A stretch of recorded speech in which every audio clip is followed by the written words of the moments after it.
Hello, fellow Sublime Text fanatics. Welcome to the live stream for Devember the 24th, Christmas Eve. It is it has been quite a day of delivering cookies again as we were doing yesterday, and a bunch of other stuff. We just sort of spent a very relaxed, chill kind of day for part of the thing. I'm really still kind of wiped out from all of the stuff that has been going on for the last little while. So, what with it being Christmas Eve, I'm imagining, a lot of people probably have more exciting things to do than chill with a little bit of Sublime Text package coding here on YouTube.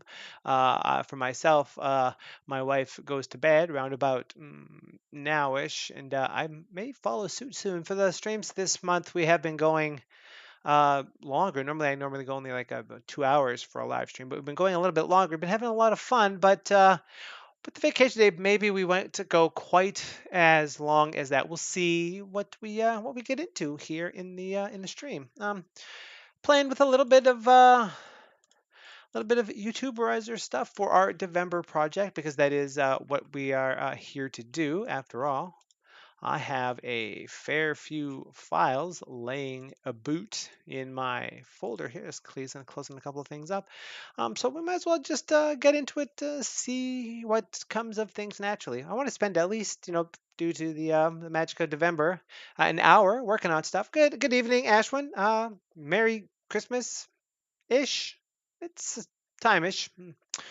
I can never remember, time zones being what they are. We've got to put in at least an hour to fulfill the contract. We could probably do a lot more than that. What with the magic of me having to do something with HTML and not being super great at that, and still being a little bit tired. I got not just one. I got two coffees here ready to rock and roll on this operation. Well, as we go and see what's going on. Hopefully, everything's cool audio-wise as well. I kicked up my sample rate a little bit here on things, and still kind of continuing to have weird problems with OBS. It seems to have settled in on an amount of latency that's not ridiculous and actually believable as an amount of data it needs to buffer just to have time to read stuff off of the USB port. So, fingers crossed on that one. But I'm going to go ahead and press the old button now. Which one is it? It's this one. Yeah, it could be one of those nights.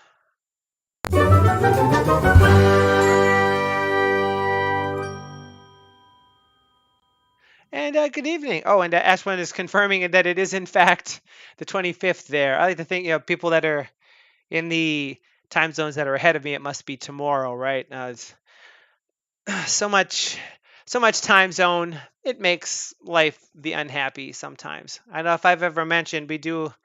I mean, I'm sure I've mentioned that we do stock type work at the company that I work for. Me and my main coworker designed and implemented and support a system that connects us directly to various live stock exchanges like the New York Stock Exchange and the NASDAQ. We receive real-time price updates for all of those. But we're a one-stop data plant. So apart from getting up to the near millisecond, because we have a lot of very fast connections directly into the server rooms at various stock markets, we also can support any other type of non-streaming data like files that people might produce, intraday, end of day, stuff like that.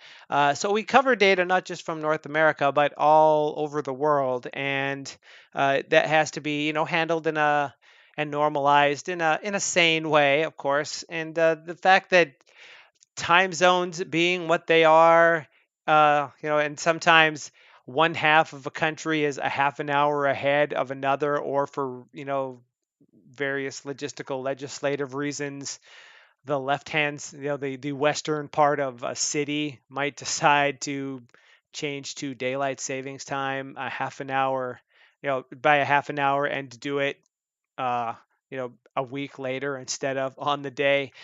We spend a lot of time fiddling around with time zones, and while you might think that the more you do something, the better you get at it when it comes to trying to grok in your head the relative differences in hours and minutes between one place and another with GMT differences and daylight savings time and not, and the weird esoteric rules, you really start to second guess what you think you might actually know about stuff.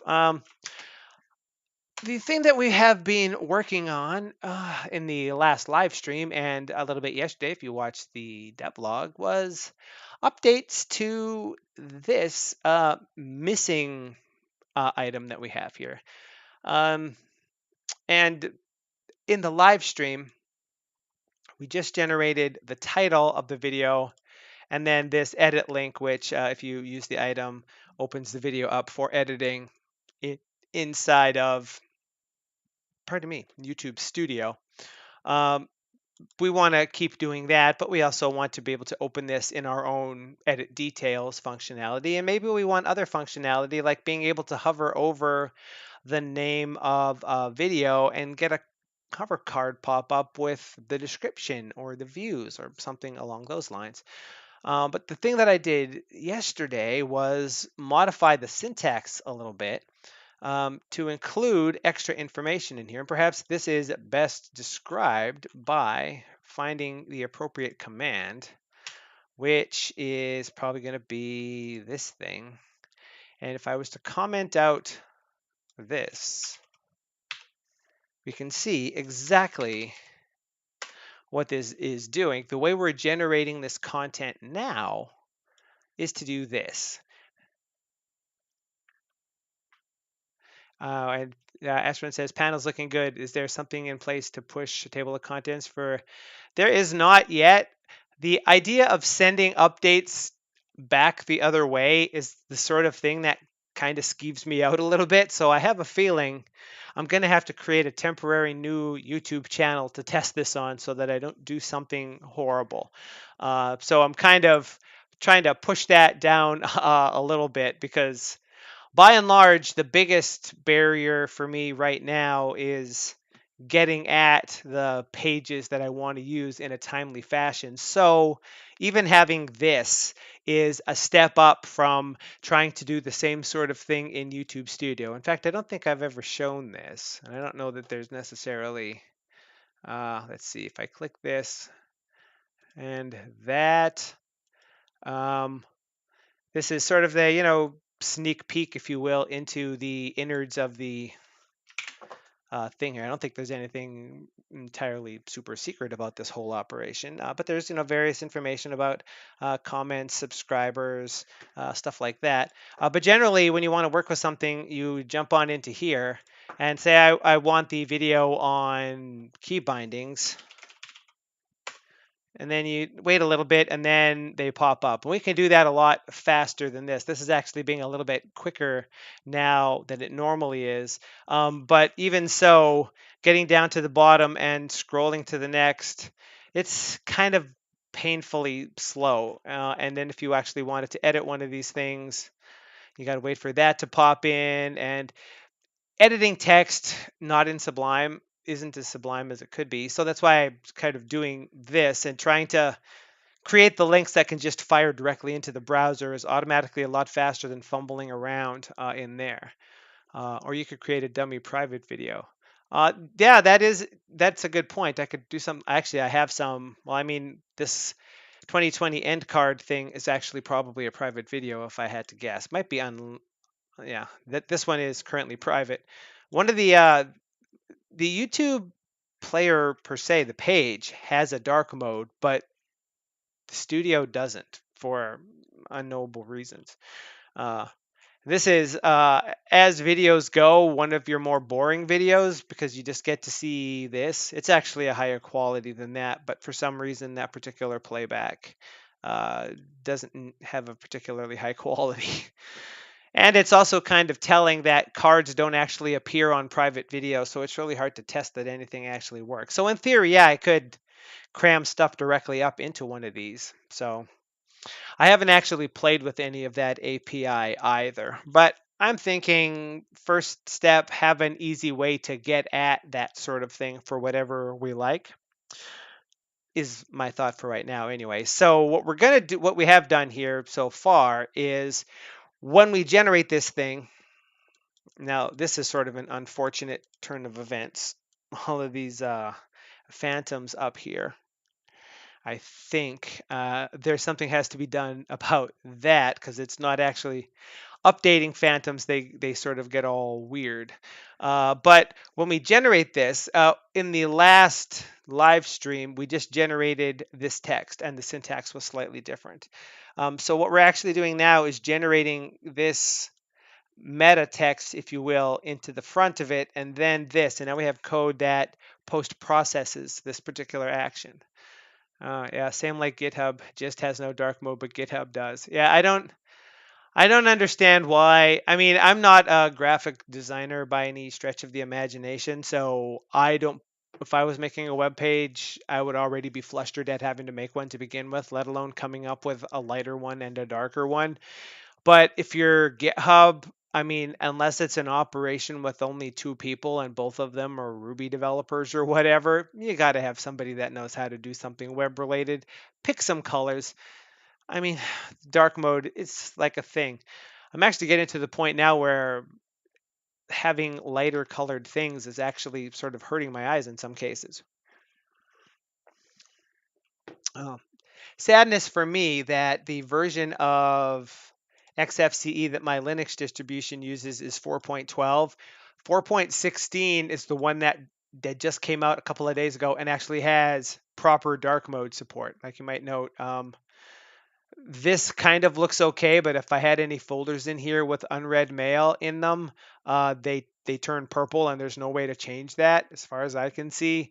My IRC client looks just like absolute not goodness, if you will. Someone's talking in the old Discord. When will version 4 finally be released, guys? If only there was an answer to that question. Every time somebody asks it, a little part of me wants to say, it's never going to be released. It's going to be in beta forever. um, Playing with something like this is sort of fun and an interesting mental challenge. The idea of having something in a panel that has extra information that you don't necessarily want to be there, but you want it to track said data.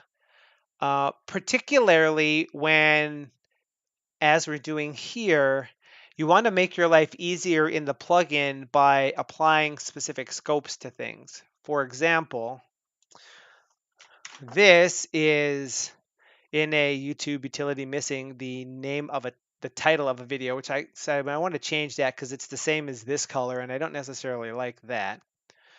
This is has a meta record because this is some record information on a video, and specifically it's the video ID of a YouTube video. And this is just the meta record, and so is this character in the middle here, even though it could conceivably have like a separator thing in there. So what you want to do is come up with a syntax definition that will match and provide scopes that you need to this sort of what is actually going to be in the buffer, right? So that we know that this is something we want to look for. But at the same time, you know that what's going to happen after the fact is that this information is going to get deleted out of the buffer. You only need it to be there when it's generated so that you can gather information out of the view once the information is actually applied. So this needs to have a scope, but that means that the syntax has to also be able to be capable of highlighting everything that appears inside of this, even if this part isn't here, which is a very obvious thing to say because of course that is how that has to work, but it can be a bit of a weird mental model to get yourself into thinking in that particular way because you think, okay, well, this is going to look like this and this is going to look like this and then this part's going to be here, and you come up with match rules and you realize that it works really great when it looks like this, and then when you actually delete this code, now the syntax, the way that the lines are interpreted, changes slightly and it's not there anymore. it's really, you have to play with that to sort of get a sense for that particular thing. Why using phantoms in the panel? I want to have a couple of little clickable buttons in here, kind of like the pencil icons that package dev uses. And it's easier to get a click on something like that than it is to do what I do in HyperHelp, where double clicking on some text gets caught to be able to execute a command. It could also be done in a hover pop-up, but I find hover pop-ups kind of fiddly sometimes, especially when they're fairly small. So we might not end up keeping phantoms, but for the time being, that's kind of how I want to go with it for now, and then see where it proceeds. Also, as a, I don't know, it's not necessarily altruistic, but one of the things we're going to have to cover in plugin 101 is the idea of phantoms and how you use them and phantom sets. So I've I don't think we've ever really touched a ton on phantoms in any of the videos on the channel, really, or in any live streams. I don't think, except for when we were playing with PNGs. We might have done a little bit of testing with that. I'm not sure. For example, this is sort of an interesting side effect of the fact that there were phantoms in this panel before I turned that code off. I'm not specifically doing anything that turns phantoms off or removes them out of the buffer when it's reused. So they still remain in the buffer. So that's sort of like a weird thing that, I mean, logically makes sense, but I never really gave it much thought before. Do that again. That should actually fix it, but now those ones are there, and oh, they're in a different set now than they were before. I think we need to quit that and restart, unless I did something wrong there, but I don't think so. That loaded proper. Yeah. There's also another issue with this particular thing, um, which goes a little something like this. Let's test this, because whatever we do tonight sort of has to work in this particular situation as well. Someone still. Ah, Ashwin with there's no date. If there was a time that we knew when it was happening, then it wouldn't be a secret. There would be a notice on the web page that says it's happening. I've always found it nominally weird that people don't want to use a version of something if it doesn't have the arbitrariness of I'm officially version 4 release. Like there's been Sublime Text 4 versions since last November, since before the last Devember project even started. And the developers of Sublime themselves use Sublime internally. Tons of people on the Discord do too. It's not like it's crashing 9 ways from Sunday. They just haven't decided, they haven't finished adding all the things they want. So it's not done because it's unstable. It's undone because it's not done. There's still more things to be added into it, some more features. So there's nothing really stopping you from using it per se, I guess, unless you don't have the money to purchase a license. That would probably be a reason now that I think of it. But in any case, not to get too derailed with rambling, if we were to look at the settings for Yawn package and say that we actually want to set our report output to a view, like so, I didn't need to quit Sublime for that. That was an accident. I meant to push this key. Then when we did the missing, we end up with this stuff in a view instead of in a tab, which maybe you want, because then you can sort of keep this off to the side, do your stuff, and come over here and do more things, right? Because panels don't retain their contents across restarts. I didn't mean to turn that back on. Pardon me. That's this bad boy. There's a log in here because the plugin specifically creates it, but that missing util thing isn't in there anymore because it's here. So if you put stuff in a panel, you know that the panel is going to be gone on a restart. But here in a view, the contents of views is saved in the session. So if I was to quit this and then restart, we might note that the regions are gone now, or sorry, the phantoms are gone now because phantoms don't persist in the session. So the information that we were storing here is now officially gone. So whatever we do here needs to take into account the idea that it has to, when the plugin starts, find these views and re-add the phantoms to it. But a potential issue with that, of course, is that when we actually do generate this thing to begin with, the reason that it knows to put those in there in the first place is because this buffer generates with extra information on the front of each line that tells it that. So you have to do a little bit more work behind the scenes to save that stuff, which is not currently what's happening. Um, I don't really have a, no, I don't, do I? Ashwin says SD4 is goodness personified, fully worth that $80.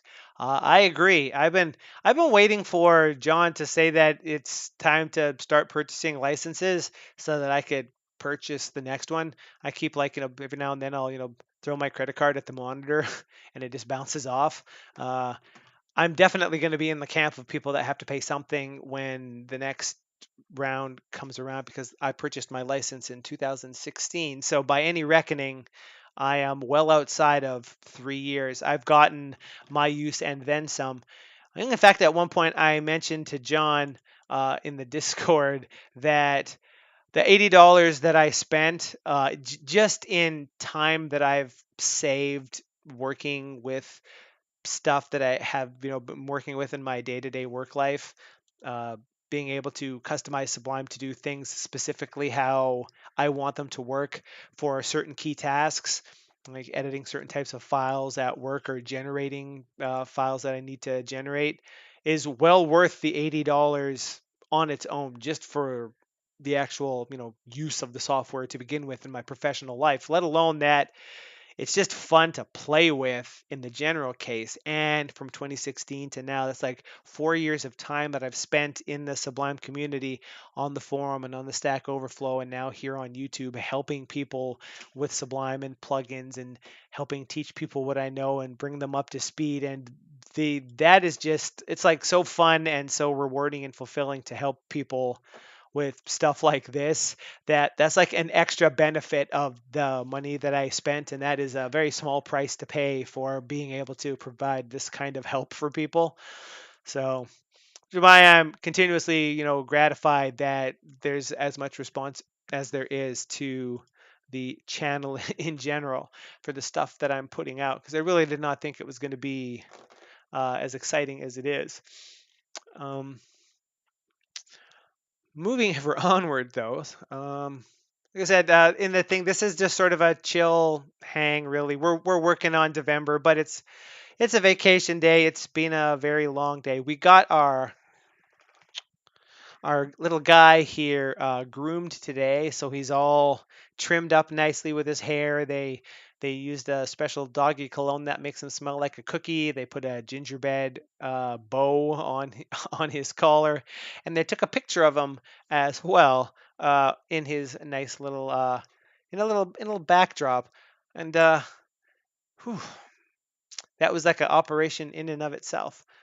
Going to pick him up. He loves going to the groomer because he likes the ladies there. He's a real ladies man.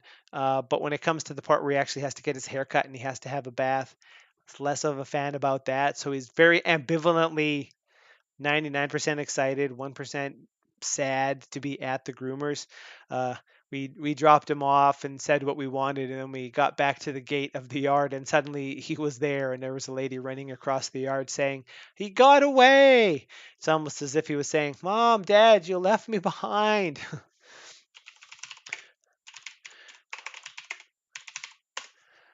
But yeah, it has been a long day. Okay, so here is the thing that I'm looking for here is this character, the little Unicode pencil, which under Linux is black and white, but of course under Windows is color. Um, what is it we actually need to do here? Okay, so I kind of forgot what we're going for. I think we're going to leave this in a panel for now, and we'll worry about the other bit later. Now, what I've actually done here is created this YouTube editor video markup command. And the idea is this thing is going to assume that whatever view you run it in has content that marks up lines with like this, with video ID equals and the name of the ID at the beginning of the line. And you execute it along with um, an, pardon me, an HTML string, if you will, that it should, pardon me, that it should replace that little intro with, a little bit of stuff. So on the whole, I think this is all done now because it gathers the correct information and then it formats the HTML based on the format codes we have here, which right now is just the ID of the video. And then it does everything else and it inserts the phantoms at the end.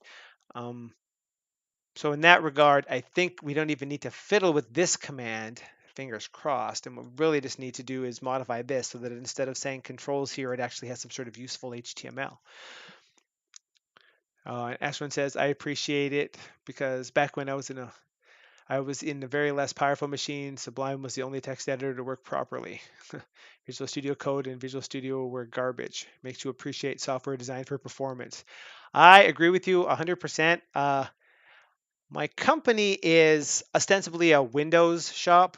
Some of the back end stuff is VMS, which is stuff we're kind of migrating away from right now. But a lot of their processes are on Windows, and I don't know if it's a.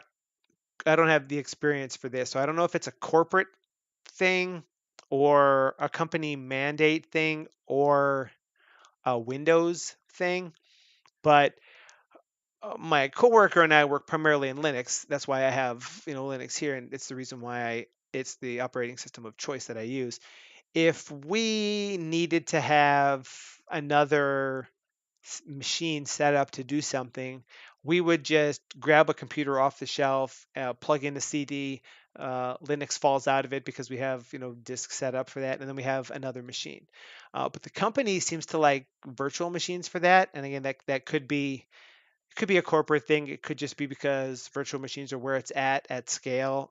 That's the part of these sorts of operations that I don't have a ton of experience in because I'm more in the lower level stuff.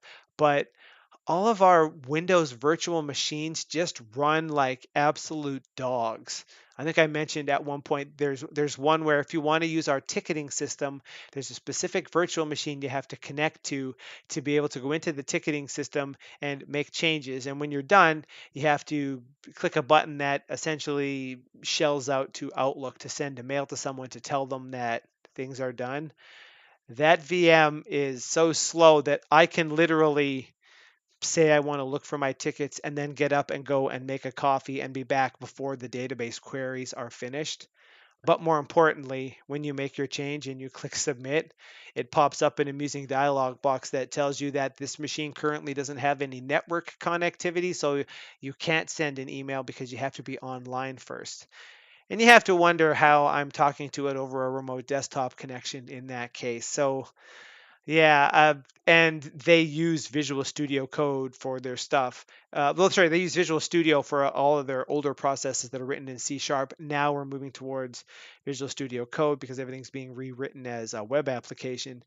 Visual Studio Code slightly better, but you don't want to run Visual Studio on a local machine, let alone on a VM. So I'm totally hearing you on the quality of life with using those particular tools. But I think I've mentioned before on a stream the idea that Sublime really it picks a good lowest common denominator of system and just performs like an absolute beast on that, which is very refreshing in the sort of world we're in where computers are just getting faster, that developers tend to think, like we don't have time to do more on this, or we just want to use this language because it's nicer. And essentially you end up in a situation where things could be a lot faster than they are in code, but it's deemed good enough because computers are fast enough to run it. So the idea that the developers of Sublime are very cognizant of the speed of this thing and it will work as well as it does, is like outperforming the pants off of practically everything that I've ever tried on lower end systems and older versions of operating systems, is just magnificent. I think anyway. we're going to need a little bit of something in here for this part. This, I'm not going to lie, is slightly nervous making for me. Oh, that's not what I wanted to put there. That was the right spot. Pardon me. Because I am not good at web stuff at all. Oh, but okay, well, that didn't work out as well as it could.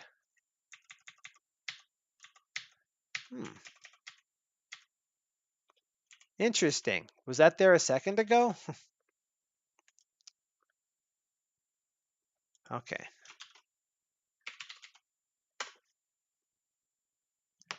All right. Part of the issue with using this is we need some sort of CSS here in our phantoms, or maybe it needs to be in the pop-up CSS or whatever in our color scheme. But if you follow things on the Discord, you know life is not necessarily great in that sense. And there's no hover functionality on that per se.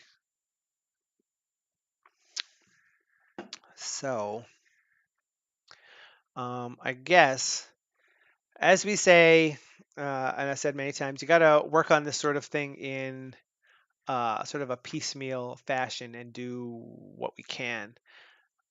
So let's start by saying, what happens if I do it again? It's unfortunate that that is happening. It is scrolling to the right in that view. Why is that happening?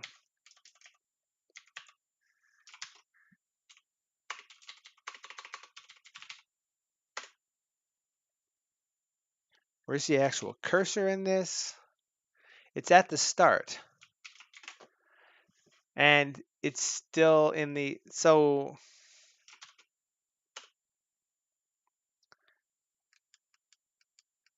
if we test, something about this just makes it decide that it needs to jump to the right. Is this something that is a known issue? On the plus side, the phantoms seem to be working the way that we want them to, so that's always good. Let's say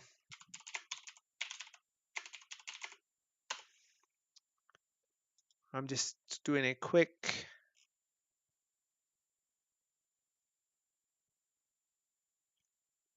I'm looking at a way to remove the under text decoration.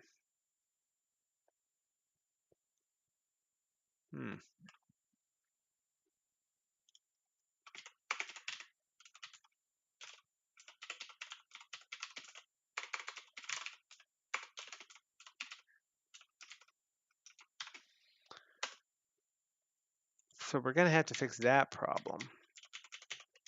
Also, we can't skip to the left. That did not seem to do too much of anything.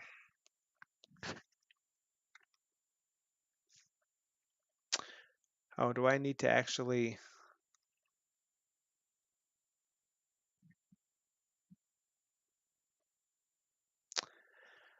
I may have mentioned that I'm not a fan of CSS. I'm just looking at some stuff over here. Like, I guess we want to cut this part out.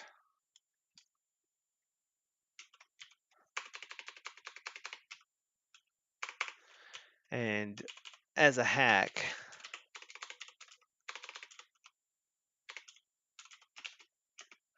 for shoot.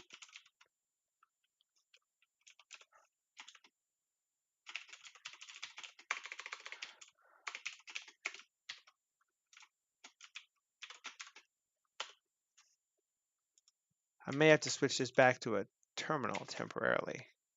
There was a panel, I should say, just to stop that particular problem for right now. But I don't know that I've ever noticed that particular problem with Phantom. So this is sort of why I want to play with this to get more experience with it before we eventually cover it. Not that that's necessarily, it's like happening in the next couple of weeks or anything. What's this package called again?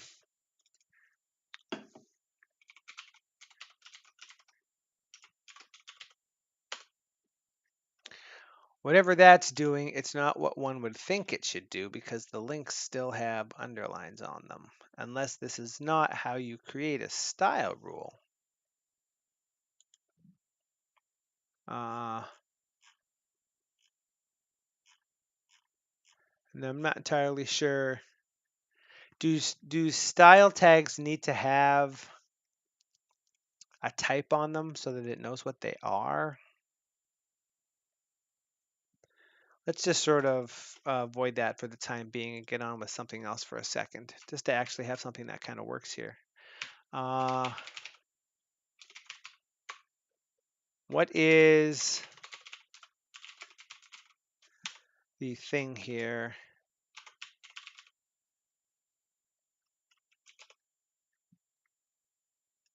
I think it's in this documentation.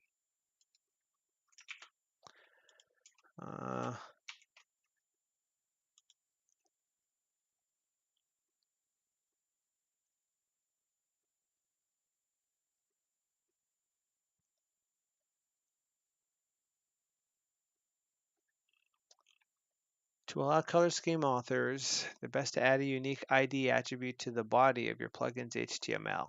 Now, do you use a full HTML for each individual thing? I guess you could, but it seems like, well, that points out that I in fact didn't need to do that, so that's nice. I guess it doesn't necessarily hurt things. So, for the purposes of making our lives slightly better, let's say we start with a little bit of this.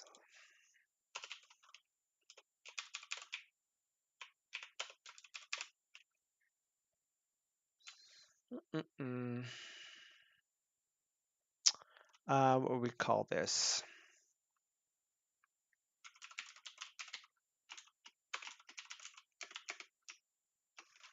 Underscore controls HTML. And we might have an href with the pencil, if I actually had it in here, which apparently I don't, which is odd because I thought I did. Oh, is that in the other file? Yeah, I'm putting this in the wrong spot, aren't I? No, I'm not. This is the place where that's supposed to go. Phew. That's what I'm looking for.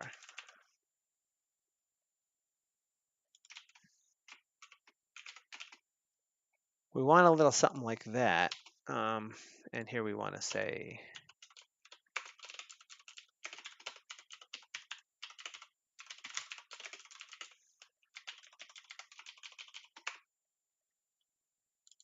so that is reminiscent of what we actually want to have in this bad boy.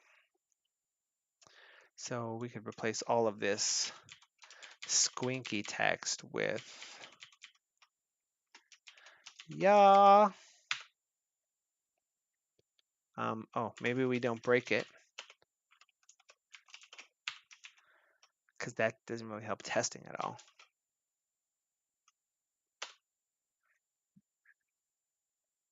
Okay, we may have made it somewhat unhappy.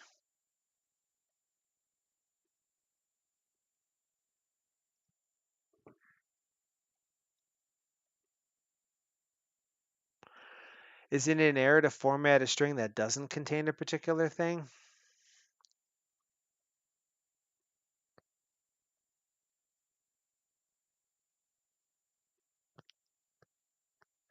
I'm not going to lie, that one's a little confusing. So for the time being, let's just... It was failing here on line 32, right?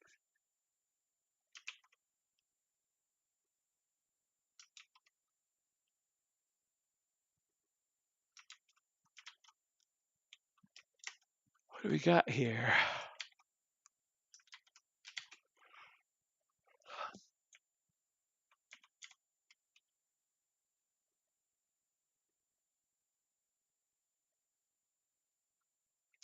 I'm not seeing a lot of reasons why this is an issue.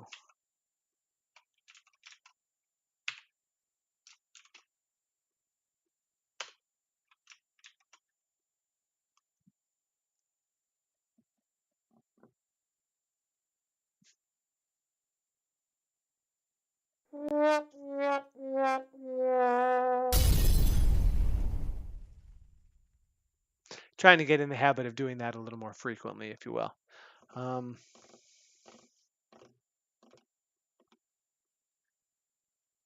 mean, clearly it's unhappy that it thinks, oh, right.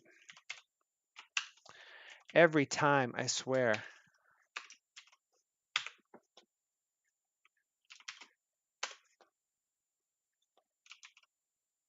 Still no?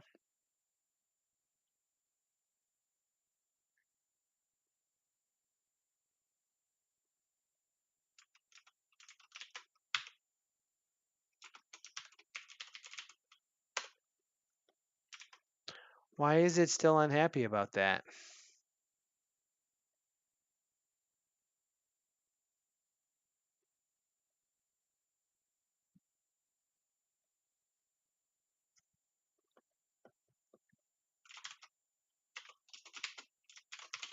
When in doubt,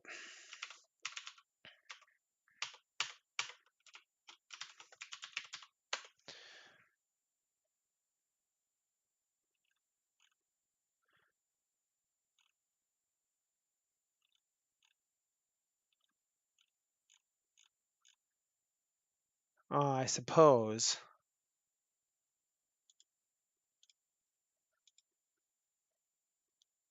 Thanks, IRC.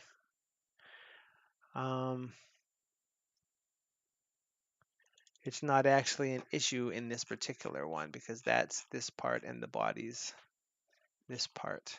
So I've also done this sort of thing in HyperHelp, specifically in the author,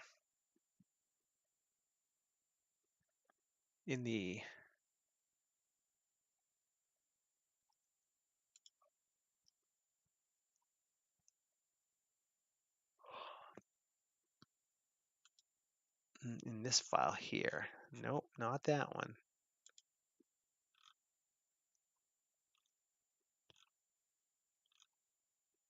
No, huh? It's gotta be.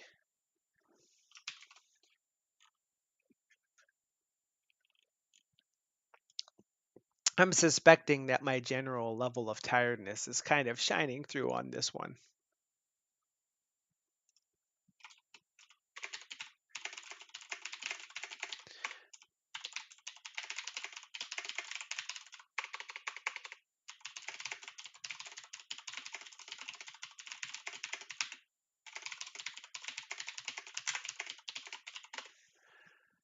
Making funny jokes in the Discord. Or alternatively, making jokes in the Discord. Or alternatively, saying things inside the Discord. Um, hmm, hmm, hmm.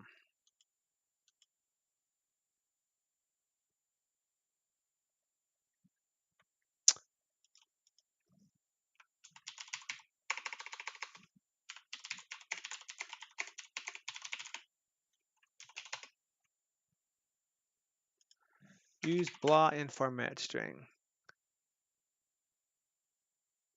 Oh, is it? It uses what?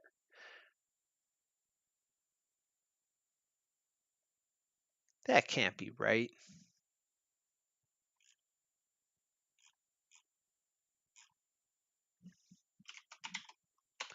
Yeah, that link isn't pointing at anything good. Keyword arguments. If you refer to a keyword argument that's missing, you get an error. That's totally what we have happening here. And what if someone said, you actually wanted to just include those characters.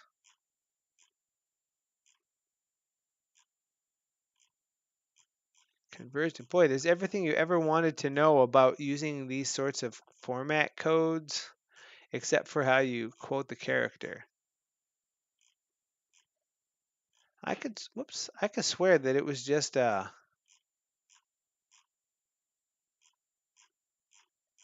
standard thing.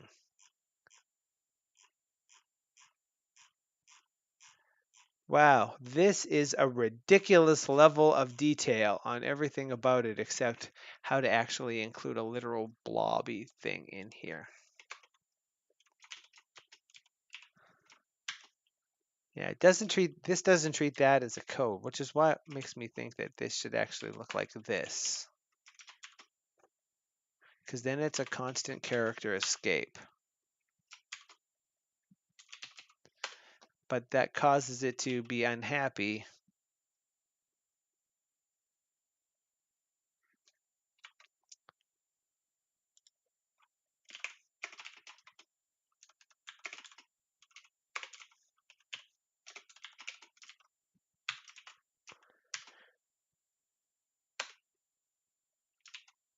I'm glad that doesn't work, because if that worked, I would be incredibly unhappy with things.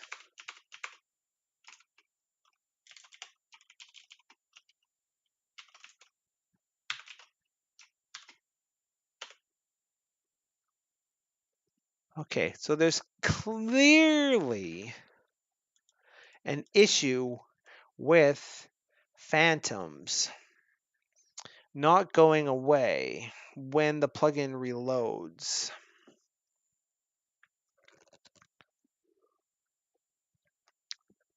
But it only happens on a reload.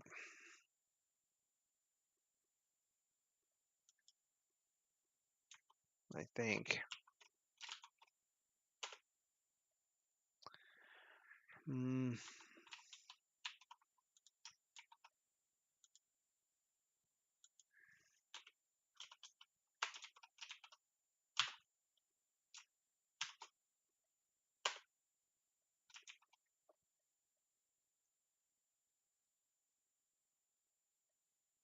The confusing thing to me is that this wasn't a problem yesterday, but I guess yesterday I just had content HTML in that thing, which is the reason why that seems to work the way that we want it to.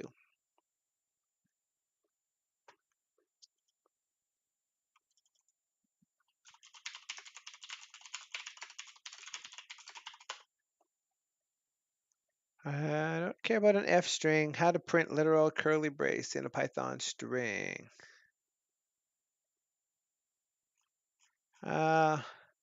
You need to use the double. Okay, well, yeah, this says that this needs to be a double, except that it very clearly does not work.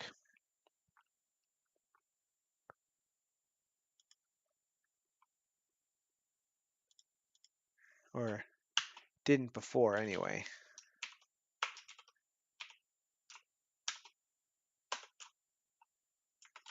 Still unhappy.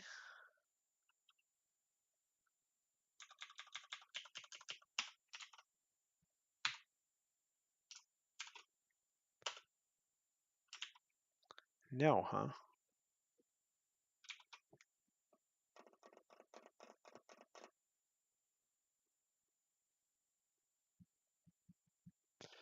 Let's take a look again in override audit.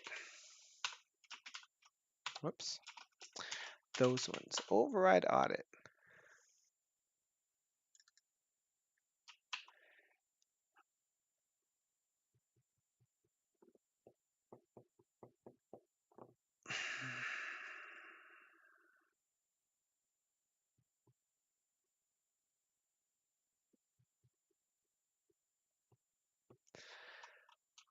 So that's no good then. Oh.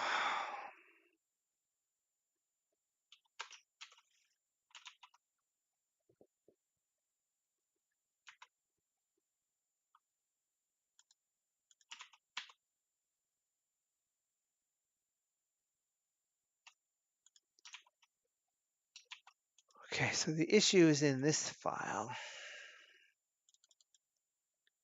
In this. Let's see what it's getting.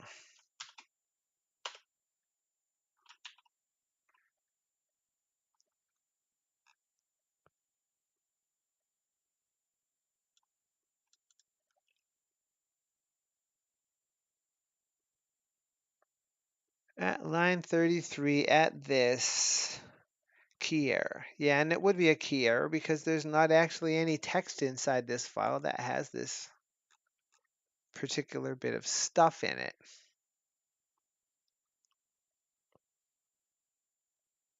I wonder if this is why in the other version of this I actually used the CSS thing there.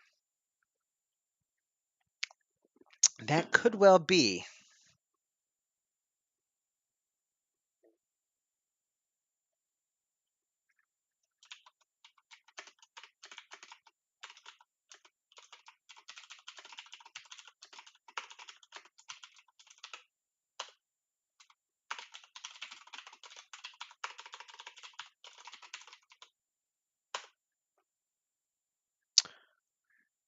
I mean, am I surprised that that seems to do that? Because it really seems like something that, in fact, would work that way. So I'm really not seeing what I did here. Unless, is there something special about dot comments or multi-string comments, I guess I should say, that stops this from working the way that we think it should? Because otherwise this looks exactly like having a couple of those to be one and calling it with an ID that may or may not actually be in there, and it just doesn't expand it if that's the case. But those seem to be the only special characters, and when I do it, when it gets to this part, it tries to take the control HTML and format it. Oh, okay. Well, I mean, that's a obviously stupid bug, isn't it?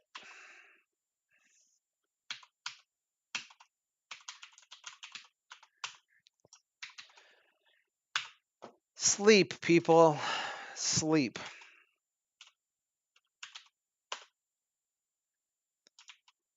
There we go. I forgot to actually check the problem we were trying to solve. Which it doesn't. The link still has underlines under it and perhaps can't go away. And now there's twice as many phantoms as there were before. So that's an issue, such as it is. The problem is that the command is being associated with it. So first of all,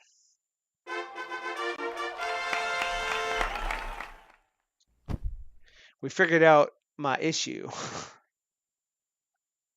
uh, the very first time through the code, it actually works, and it's the second one where it blows up. Secondly, we need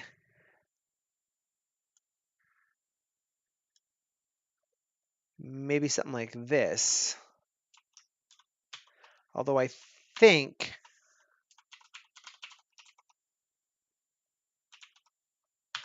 the result of this, if it works, I might need to quit and restart to get it to actually do something. But I think we can see there that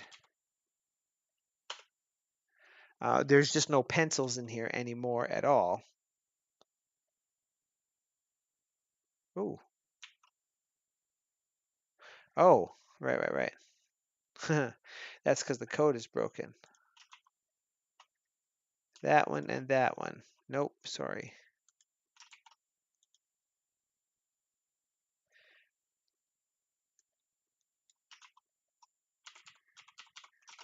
The set. Reload. And missing. And it has worked, but there aren't any actual phantoms in the list. I keep forgetting that I don't have a keystroke for this one. And that's actually working by design. So I think the first thing we'll do is that to make sure we don't have to see that anymore. The reason why that is the case is that the phantom set is responsible for tracking all of the phantoms that are associated with a particular view and key here in the view that the command is running inside of, make a set with this key, and we add as many phantoms as we want to that thing, and or remove them out of that list if we don't want them, etc., etc. And when you call set update with the list of phantoms here, the phantom list, please update with this list of phantoms, which is this one that we're appending things to. Internally, it figures out which phantoms you've added, which phantoms used to exist and no longer do, and then it throws the old ones away so that they don't actually get used. And when the set goes away, it does the same. So the reason why this does nothing is because it works right up until this part, and then the variable actually hangs around. So instead of hanging, sorry, it doesn't hang around. So instead of hanging around, it falls off the stack. It's garbage collected. The phantoms go with. Um, I know it doesn't have one. Oh, sorry.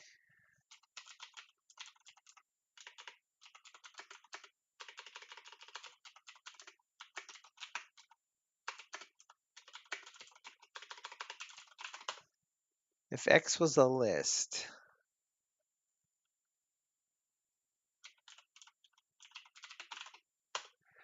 or a phantom set, I guess we should probably look at the phantom sets update method. Returns none.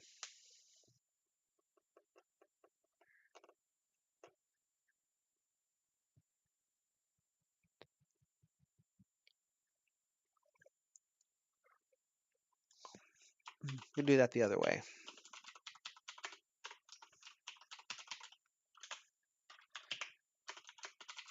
This doesn't solve our initial problem, but we're sort of working around in a lateral way to show how this actually is happening here. Could have done that. So now the pencil is back the way that it should be, and everything is good. Exactly right, okay? And then I can go ahead and say missing video from table of contents, and it does the exact same thing. It's taking those regions and those phantoms, and it's replacing them. Now let's say I reload this plugin. The plugin reloads. That means that the command itself reloads. So now if the command reloads, the self dot the set is still set to whatever the phantom set was when it was cleared, which means that when you do this, you end up with two sets of phantoms. These are the ones that were in the document the first time, and when we selected all and deleted left, we basically coalesced all of them to the top left of the file. So there were this many of them in the thing, which is like 85 or something.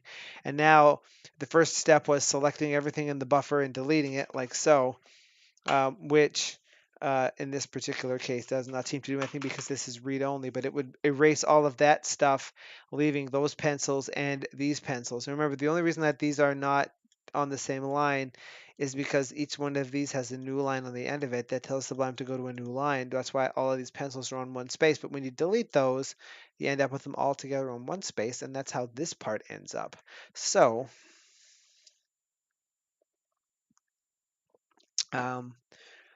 that is no good, which is why we originally had this set this way. Well, maybe I went too far. No, I did not. Whoops. Now I went too far. We don't want this part, though.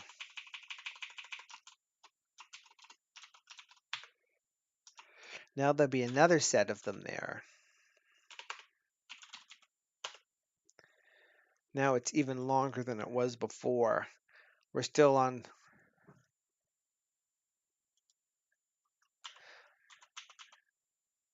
two selection regions, huh? I don't think there are.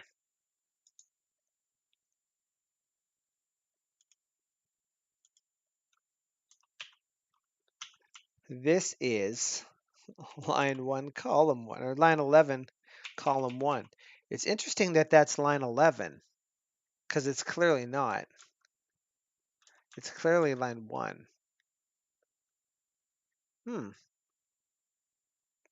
That is also rather weird. I think the magic of this is that the phantom set has to catch when the command is unloaded, because right now it doesn't.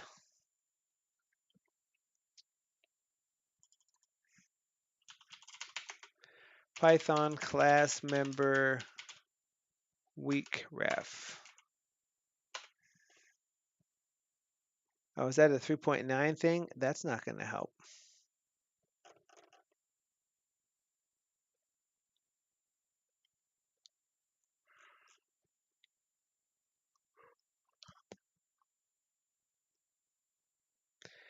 Reading does not make for good streams. Hello, sir. Merry Christmas to you. We're having a very chill, kind of sleepy stream, pondering what to do with our phantoms. Or rather, we know what to do with the phantoms. Is there something we can do that will solve the problem without making our lives crappy? Because clearly, creating a new phantom set, the reason why this line doesn't just reuse the same key is because the view itself is changing every time, I think. No, it wouldn't be, would it? No, but the instance of the command does. Yeah. Just double checking the splits on IRC went away. So for the benefit of people that were not here when we actually started fiddling around with this thing, what we're doing is creating something like this. Now you have to imagine that this 500 pencils aren't all in here and that they don't in fact actually do anything just yet, because we kind of got stymied on that one trying to make the underline go away from them. And at the same time, we are having another few different issues here, one of the least of which is these always end up in the same spot. And the reason for partially for that, that's sort of an unfortunate turn of events that phantoms behave the way they do. Starting to think I should be using an annotation for this instead, except that those are on the right and not the left, which isn't that great.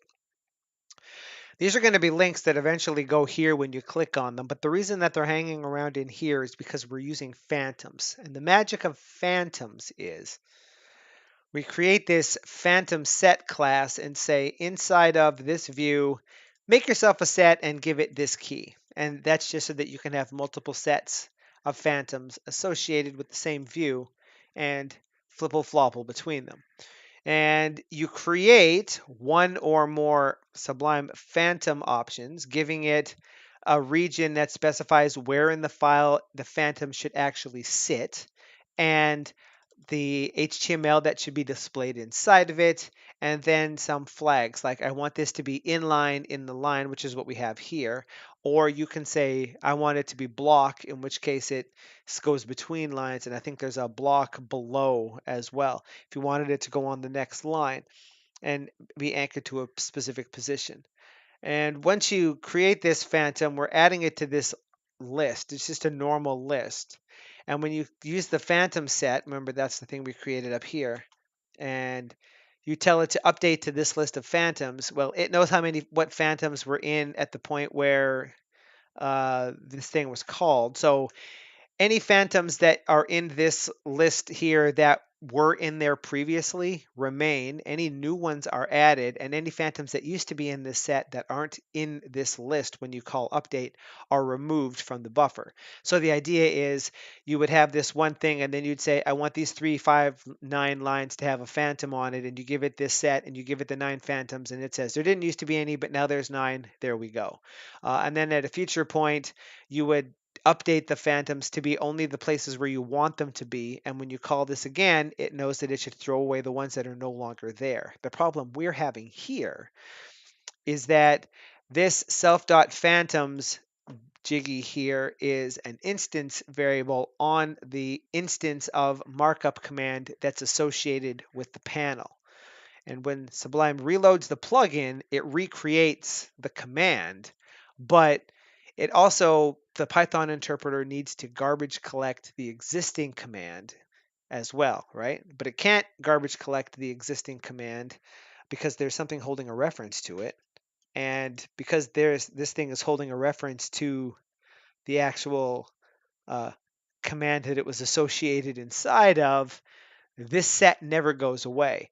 Making this go away is what makes the phantoms go away. That's why, for example, if this wasn't here, this phantom set is in scope until this function exits or this method exits and then it goes away. In that case, the phantoms go away. That's why one of the most common problems people have when they work with phantoms is they write themselves some sample code down here in the buffer and say something like phantom set.create or whatever, and then you run it and you don't see anything in here and you think that, oh, well, nothing actually happened. I mean, we're not having any luck with that, so let's try this here. I'm in a view. I say the phantom set is a Sublime phantom set, like so. And we say we want that phantom set to be in this view, and we want it to have a name like test, like so. So now we have a phantom set, and then we can say phantom set update with a new phantom. With the information that we have there. If we scroll that down so we can see what we're doing there, we need to give this a region to tell it where inside of this view it should be. So let's say sublime.region 10, starting at 10, ending at 10, the text hi, and the flags of sublime.layout inline. And oh, we got to wrap this in square brackets because this is a list. So we're telling this phantom set, please add this region named hi to this. And there it is. So, hey, that worked. That's totally cool. And then you come over to your next thing and say, oh, what do you want to do? Let's say we actually said sublime dot phantom set and did it this way. And then when you actually add the things in, the regions don't actually show up, and it's because the phantom set disappeared. Or you might do it in a method and do the exact same thing. So that is a common problem here. We're having this problem in reverse. It's actually not going away when we want it to. But the idea is that it would actually look something like this. So it's going to work as many times as I do this. It's going to recreate that panel, and it's going to work every time because it's actually reusing a set with the same name or and coming up with some stuff. But as soon as we reload the plugin, can't type, won't type. That's when it goes all wrong. So this is how my night is going so far. How's everybody else's Christmas day going? Is it festive where you are? Do you guys do what sort of Christmas type celebrations do you guys do? In the normal course of affairs here, we would have the house all decorated up. We have lights outside the windows. We have lights on our outside door in the hallway because we live in an apartment. We put cookies out in the lobby. My wife bakes for friends, and we give them out and give them to people here. You know, we exchange some gifts. We normally open gifts on Christmas Eve night and then stockings on Christmas morning. But with COVID being what it was, it's a real chill Christmas this year. We still spent, if you watched any of the live streams or the devlogs, you know, we spent a lot of time making cookies still. But instead of just putting them out in a big platter in the lobby for people, we got little disposable, sealable, airtight containers and just put, you know, a couple of everything of like 12 different kinds of cookies in a little thing so people and put those out so people could come and take one home with them. We've been getting a lot of love for that. We're trying to do, you know, what we can, but we didn't really decorate the house this year, and we didn't really buy presents for ourselves either because we've sort of been buying what we need when we need it all through the year because we're not going anywhere because of COVID. Um, still pretty as holidays go, not bad. I know some people are, you know, you can't necessarily get together with your family, perhaps. So there's there, and I know that's not really an issue for us per se because my family all lives in Manitoba, which is 3 provinces to the right, and my wife is actually American and comes from Wisconsin. So, and And Nawfal saying he's Muslim, so nothing. Yeah, I sort of figured that might be the case. It's sort of interesting to think of what because of the internet, uh the way things are a lot more global than they were before, how traditions and holidays from one part of the world might make their way to another. And if something happens, like religious or otherwise, because for a lot of people, Christmas isn't necessarily religious, or if you're in the cult of retail therapy, then perhaps it's very religious. But just to see, like, you know what Christmas is, but don't necessarily celebrate it. That's Do you do like I show my ignorance here. I'm thinking of like Diwali and Ramadan, but that's not Muslim, is it? I don't think it is. I think that's Hinduism. Hindu. I Yeah, I'd if it's not something computer related or Sublime related, I don't have as much knowledge on it, but I know that that's the sort of stuff that gets celebrated a lot around here in my local area. So it's a kind of a fun time to see when those sorts of things. Oh wow, this message is held for review. Yeah, that's cool.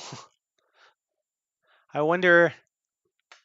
Hindu. Yeah, there you go. There's a lot of people in my local area around here, which is part of Surrey, British Columbia. My particular area has a lot of people from that part of the world here, and then like Richmond, which is another.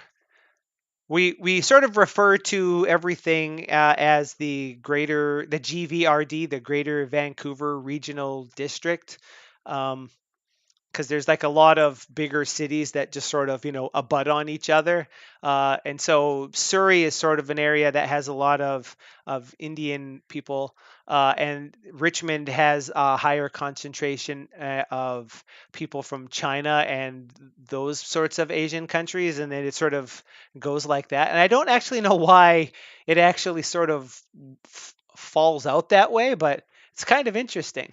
I mean, not to say that this is the only place that there are people from India or anything like that, but just sort of more predominant in this local sphere of where we're living in Vancouver right now, or the greater Vancouver area, I guess you could say.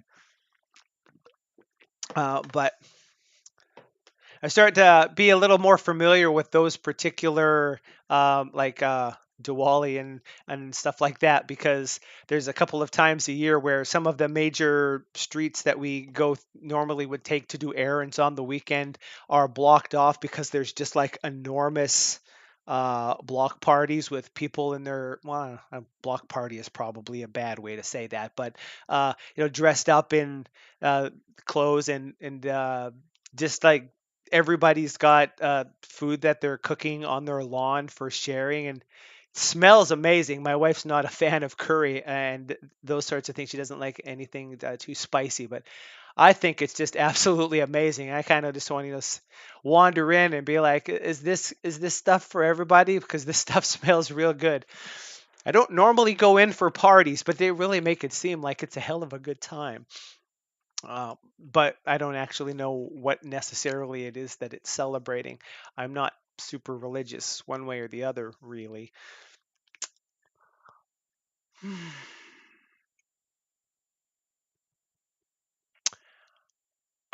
What are we going to do about these phantoms, guys? Not use phantoms at all? Perhaps we're learning an important lesson here.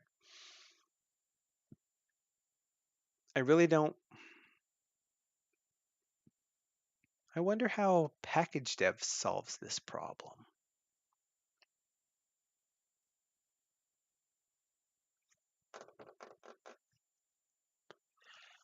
If we think about it logically, there needs to be something that keeps the phantom set that's not this. Like, we need this to be a weak reference that gets reset.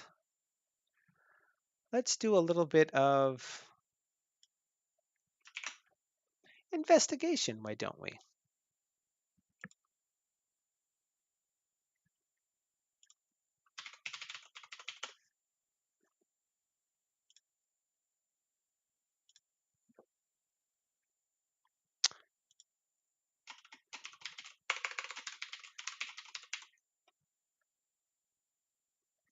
Yeah, maybe you could refer to plugins which use them. The first one that comes to mind is this one, but it doesn't look like it does anything particularly fancy. I guess this is really only an issue for us because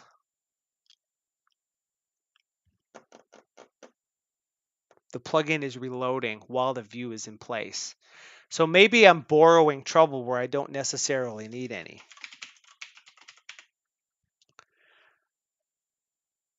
But clearly this just calls the one thing, the same exact thing that I'm doing here. But the chances of package dev reloading while you have a settings file open is fairly low, probably. We could check and see what this is doing. Whoops, shoot. No, I didn't actually copy. Oh, that's right, I pushed the wrong key. Right. Copy, boop. Set and update.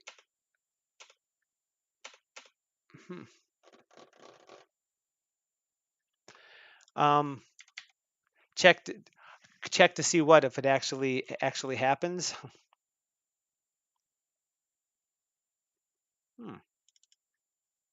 What's this? That's a different thing. That's less interesting for us. Make package dev reload while a settings file is open. That I don't think I can. Let's see. Let's create a new window. I don't think so without doing something drastic, which I'm not above. Let's say we opened this.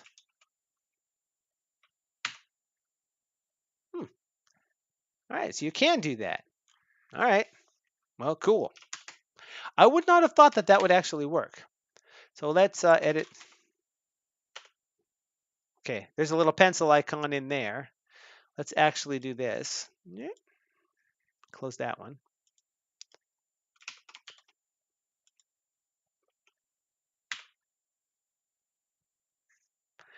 Does it catch when it's unloading?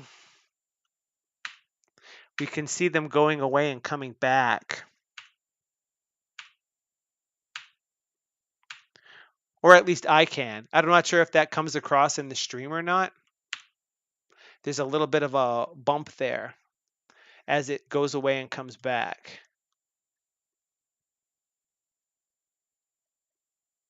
So that might indicate that there is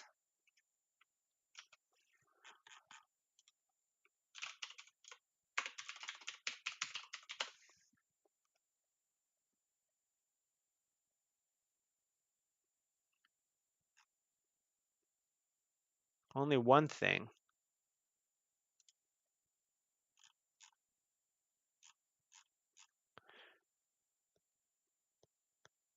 And all it does is something in logging.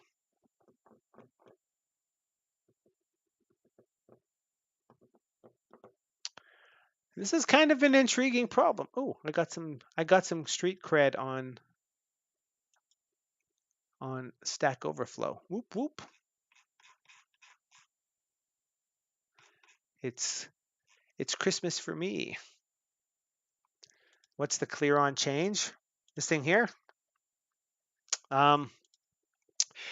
When you work with a settings object, we could do something like this. You need to have a settings object of some sort. So we might say my obj is equal to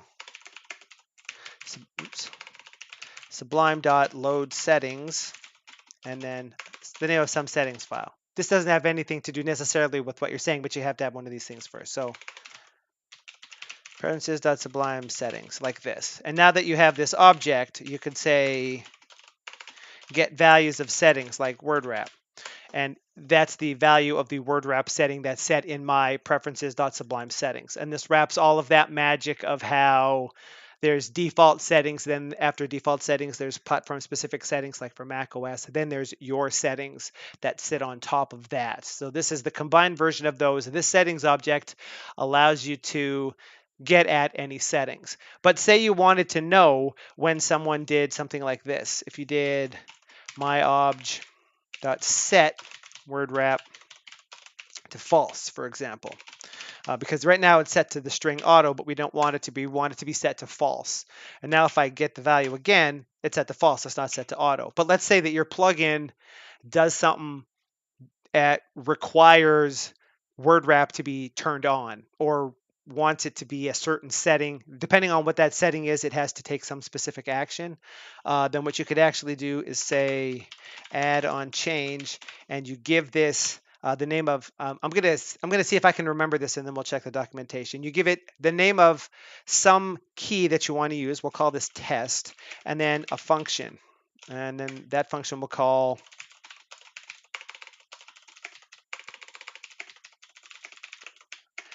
I'm doing this from memory, but this is the idea behind this. So we add this in. So what we've told this settings object is that whenever the settings change, please call this function and let me know. So if I was to come back and say set word wrap back to what it was originally, then this function that we set gets called to tell us, hey, that settings object you were watching, it changed. And if you call add on change like I did there, then you need to call clear on change to tell it to not do that anymore.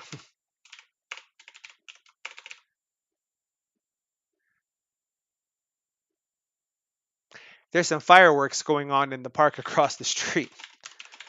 Just realized I probably kind of look like my dog there. Now that I cleared that, if I change the setting to something, we don't get that called anymore.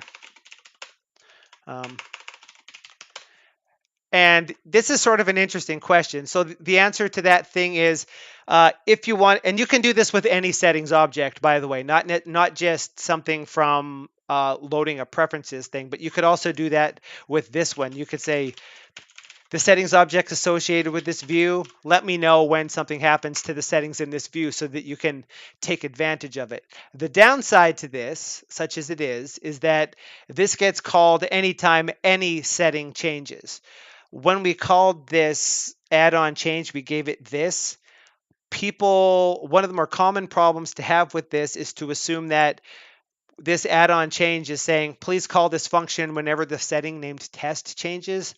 That's not what this means. Essentially, there's a dictionary behind the scenes that associates some number of add-on change things, because your plugin might not be the only one that wants to do that. So you just give this some string like the name of your plugin or something like that to associate with it so that later on you can clear it.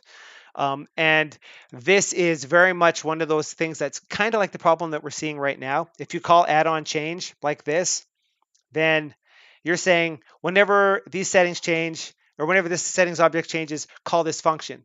And then you might say, you know what, I want to change this function to be something else. In fact, let's just go ahead and, I don't know if there's an easy way to pull that off without doing a function. But if you don't call clear on change, it's still, this settings object is going to remain here forever, right? No matter how many times you call Sublime load settings for the same file, you always get the same settings object back every time. That's why it's safe to cache this value, and this value automatically updates when these preferences files change. If you call add-on change to monitor something, this function will be called forever. So you might find a situation where in your plugin loaded, you call add-on change to do this to know when a settings changes. And then when you make some changes to your plugin, you reload your plugin, it calls add-on change, but because you never called clear on change, now there's two functions that get called every time, the new one and the old one, what it looked like before you changed it. And you will make your head explode when no matter what you do, it really seems like the exact same thing is happening, or it's happening more than once. It's because you forgot to call clear on change. That's why anytime you call add on change, if you don't immediately go and put clear on change somewhere, you're going to be unhappy. And the other thing I think I started to say and didn't is this just tells you when the settings object changes. It doesn't tell you what setting changed. So if you want to know what's different between now and then, you have to keep a record of what this values of settings was when the first time you called it for the next time around. An example of this is override audit in my package. It monitors the preferences, so that Sublime settings file, to know when things are going into the list of ignored packages, so that when things come out of the list of ignored packages, it knows that package control just finished upgrading the package, so it should go look and see if there's any overrides in it. I'm going to quit that because I don't remember if I actually cleared that thing, and I don't want myself to get all unhappy.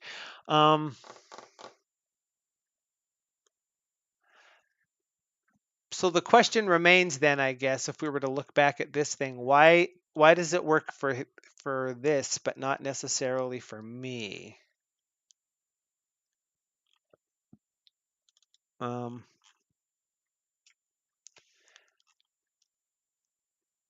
I should probably also oh, that's the phantom template.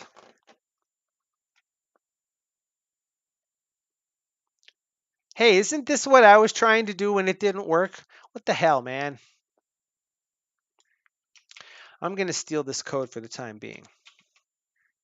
Hmm.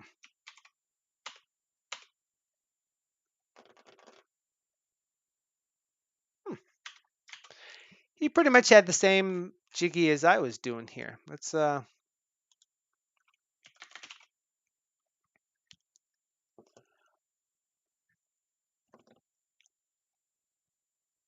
I did it this way first and it didn't work. But maybe that's while it was inline. Maybe that's why that didn't work. Um,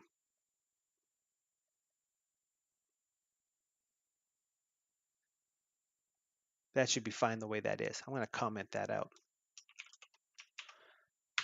Let's check and see. Oh, really?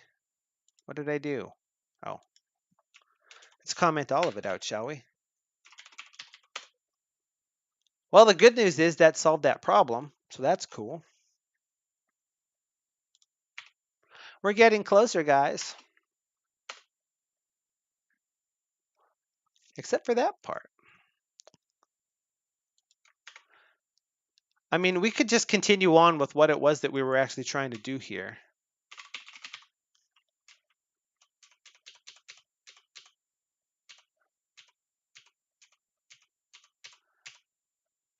I can't remember what the name of that stupid thing is that quotes a command.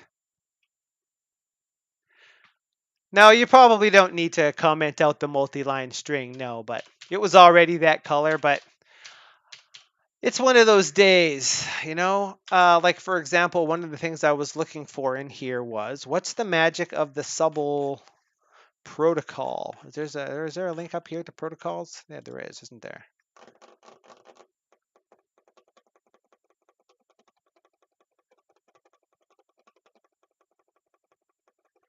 What's the name of the magic method that creates one of those automatically quoted things? Because I thought it was in there, but it is not. This is all, so it must be in the API documentation, right? Does this just make you chuckle at somebody mentioned in the Discord the other day when I mentioned that I have to zoom in on stuff, or the documentation on my phone is just the right size for me to be able to see, and then someone pointed out like command URL, format command. That's the one we want. That's a Sublime format command, right on. Okay. And my thing was uh,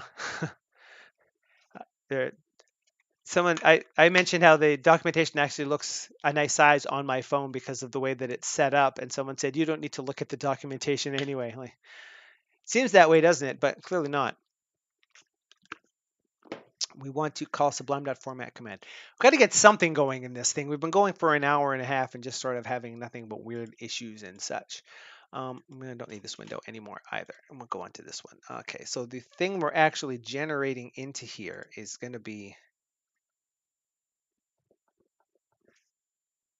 this bit. Oh, yeah.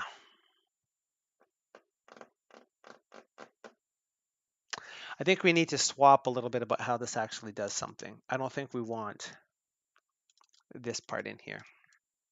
We're going to take the executive decision of saying that this part doesn't happen. We just do this. Control HTML like this. You should have been in the stream like a week ago or so when we were knocking our head over why sometimes an instance of a class that very clearly is an instance of a class appears to not be an instance of a class, which was a really fun bug to diagnose, although it sort of gave me many nightmares while we were doing it. And that was so frazzling that by the end, I was like, okay, well, we need a function to be able to do this. So let's just define a function and call this one that's predefined in it. And Ben was in the stream and said, why not just pass the function? You don't need to create a function that calls a function you already have in order to pass it as an argument. And this is one of those sorts of situations where, yeah, it doesn't make any sense whatsoever, but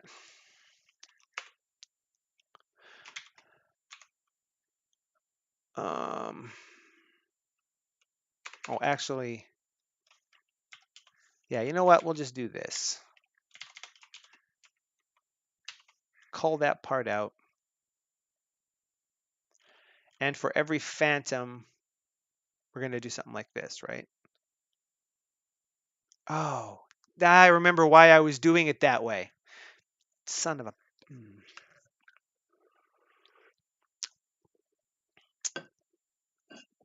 Yeah. This one command wants to add all of them, but it can't necessarily. The way things are currently outlined here anyway.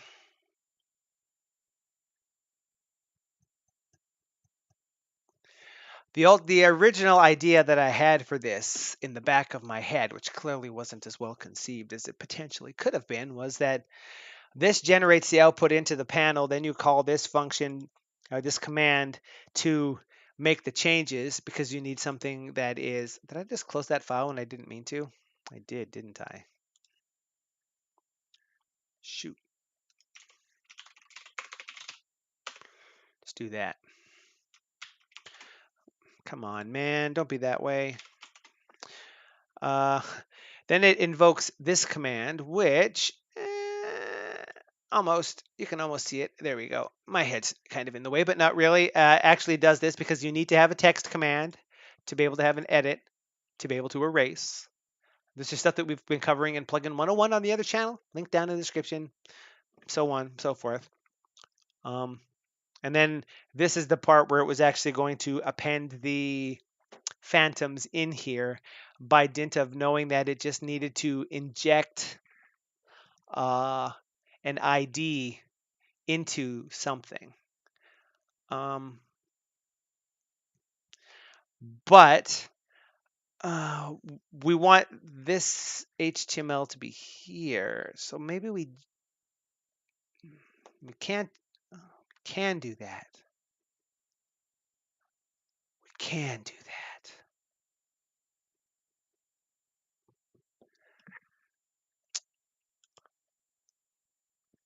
Creates a command string. Let's test what this actually does.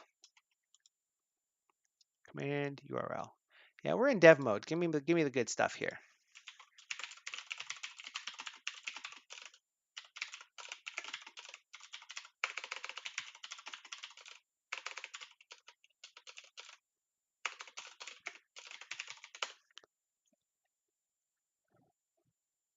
So that generates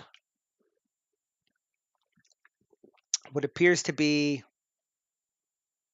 valid stuff for inside of an HTML.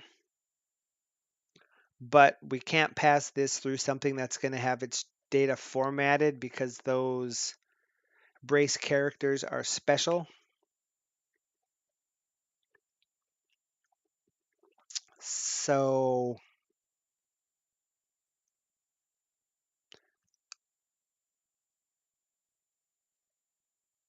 the levels of unfortunateness are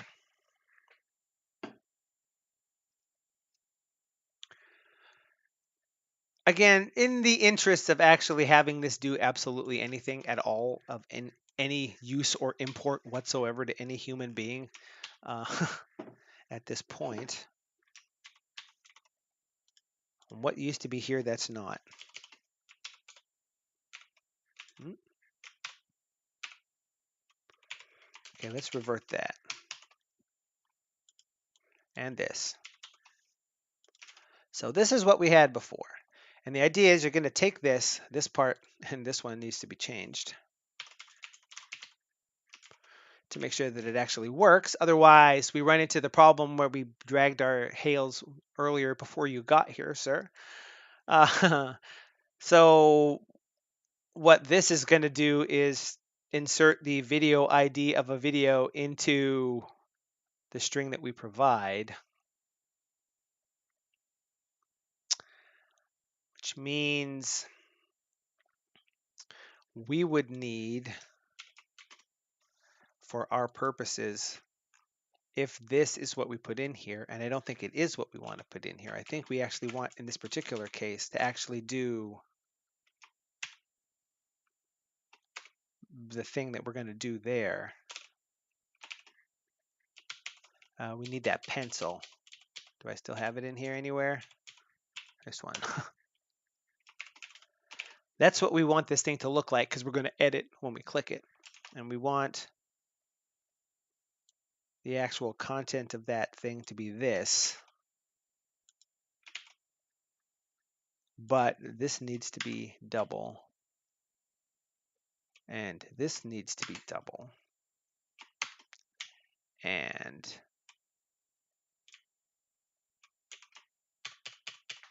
this needs to be ID, like this. Maybe we want to add this stuff in too. We'll see. We probably want background color transparent in there as well. Okay, so I think that might do something. I mean, for our purposes here, I'm going to do this. If we were doing this in a view, it would be less of an issue than if we're doing it in a panel, I think.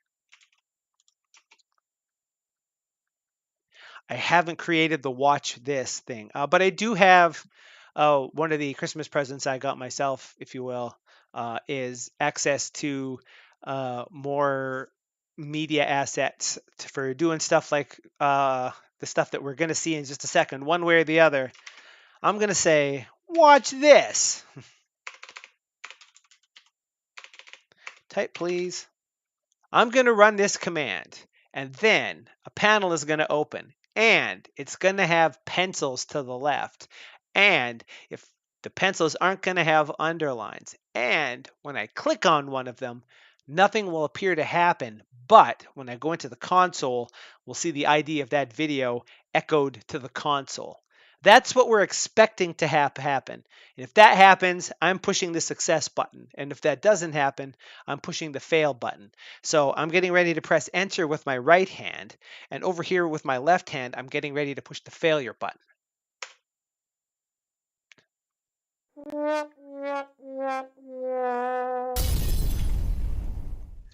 Okay, what did I do here?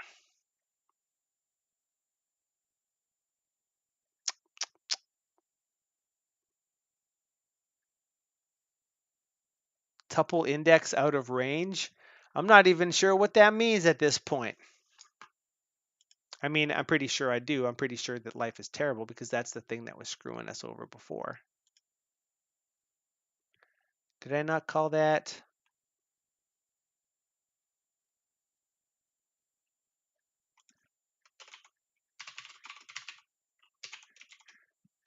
Isn't it cool that I had that thing all set, all set up? Yeah, you enjoyed that, did you, sir? Got to have a little bit of enjoyment here, right? I'm starting to get a little bit of energy, now that we're, practically 2 hours into this thing.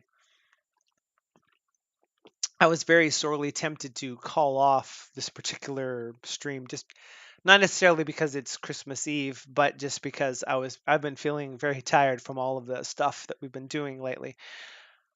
Not just on stream. I've actually been having a lot of fun on streams. I've been going long. I might actually make this a more uh, recent thing.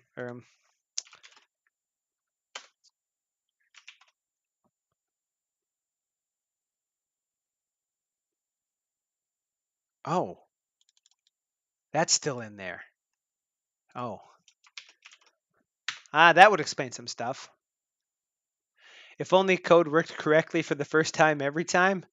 100% of the time, it works 9% of the time. There we go. There's no errors. There's no errors. I lost the panel. Hang on. And then it should print Trum CW in the console when I push this. Whoop.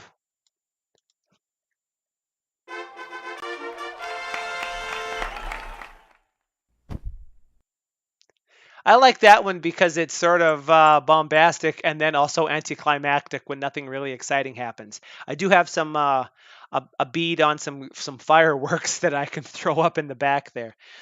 All right, so that does what we want. We're gonna get rid of this. Actually,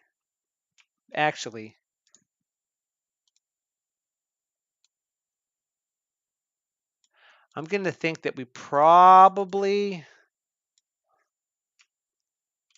Whoops! Don't do that, bro. What did I do? What did I do? Oh yeah, no. That's supposed to be there. Don't fiddle with me like that, dude. We're gonna get rid of this,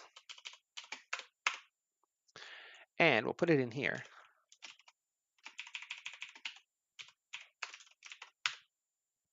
And then compare as we dare what they used to look like and what they look like now, which is more or less identical. But I feel the pencil icon is too small. It takes a bit of precision mouse movement for a proper click. Could be. Yeah, I don't know what the best way to do that is.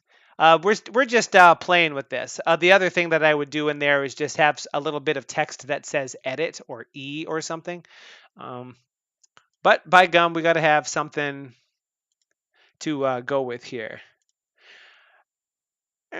Uh, oh, that's cool. So I have, I think I implemented a command to do this because I knew that this is something that we were actually going to do, but I can't remember. I do know that I have far too many tabs open right now. Whoops.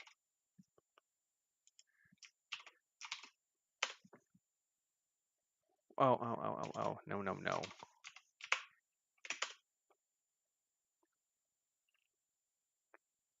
Edit in Studio.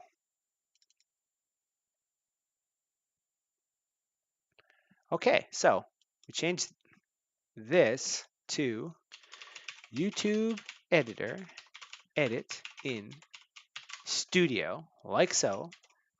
Reload this, quit, restart. You can't really extend the clickable region without putting more stuff in there. So that seems to work. Whoops. We're going to do I already have a, I do already have a thing here. Never mind. We're going to make sure this window has the focus before we do anything. And then we're going to say, turn off caps lock, turn off missing. We end up with this. And then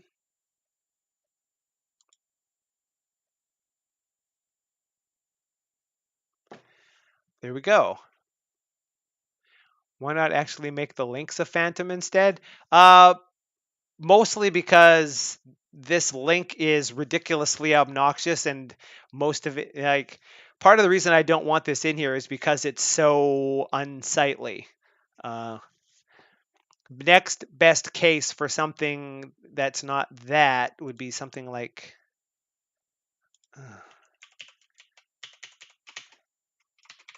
this.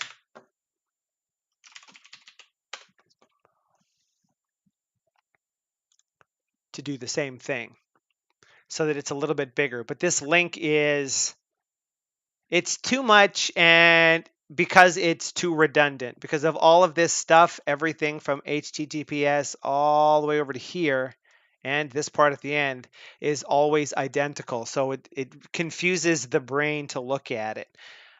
A best case scenario would be to just put the video ID, but then you don't actually know what it's going to do. Probably do a little bit of something like this too.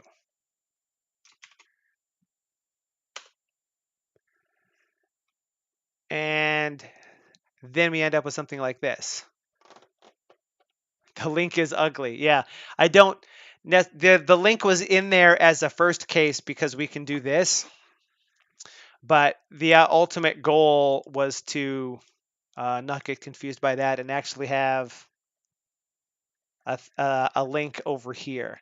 So this actually, I like this pencil thingy better under Windows where the emoji font is actually color, and for me a little bit bigger. The font in that my Linux distribution uses is a lot smaller, so it's less cool in that regard. Um, but this is the general idea of what we want to have here. So as far as that stuff goes, that's not too shabby. The next thing to do, if we wanted to do something like this, and I gotta, actually, let's just do this. Make that a little bit shorter. We don't need all of that stuff. It's just confusing.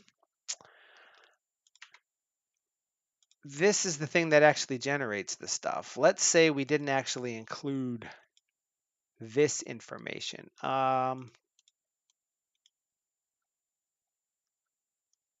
If we're looking in playlist contents, just looking at what the thing uses in, completely reopen that now. Video, select video. When it creates one of these, that.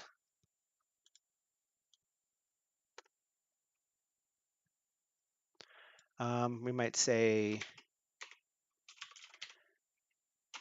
views, and we're gonna break this real hardcore before we get any better. And then something like this. Just because it's expedient for sticking in there. This would be like and dislike.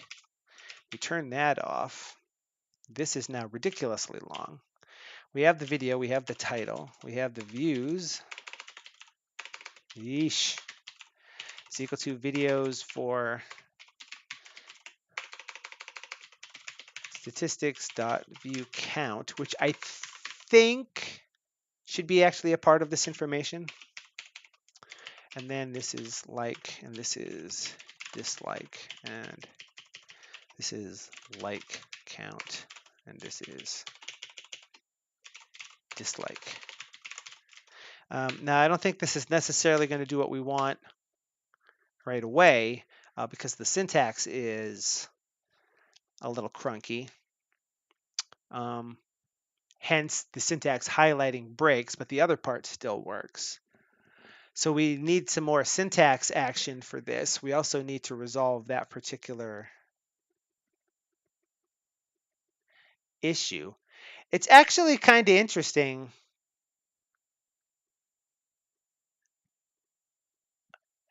Do you remember, Ash, when did we test what happens to this if it's in a view and we reload the plugin? Were we still getting the pencils running along the top? Because maybe this works for package dev and not for us because it's doing it in a view and not in a panel. Maybe there's something special about doing it in a panel that causes that to go wrong. Let's test that theory.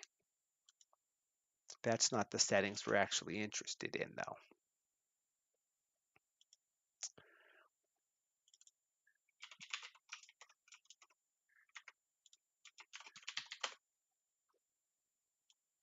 Put that over there.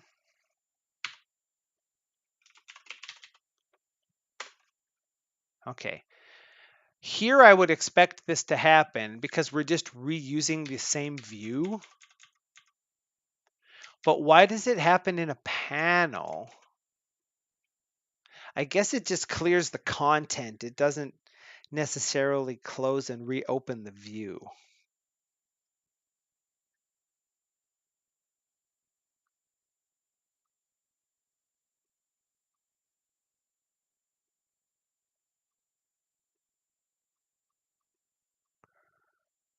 Hmm. That is some intriguing business.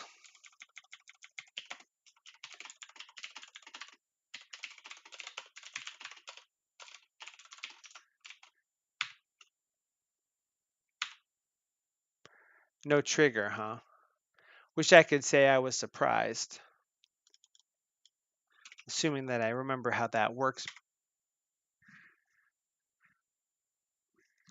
I thought I heard somebody jingling coming along behind us. I think I kind of like this better. Maybe we don't want that to be quite that. Could you? Why does edit appear so many times at the top? That's totally the issue that we're having. We've been having the whole time, only before it was a pencil. So it goes a little something like this. We do it the first time, and this thing gathers all of the information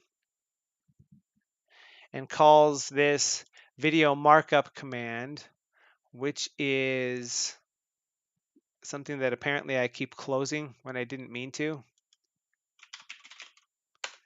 So that's kind of irritating. Just get rid of this for the time being because that's annoying as all hell. It creates this phantom set and stores it as an instance variable inside of the instance of this command class. And then it updates the phantoms inside of this set.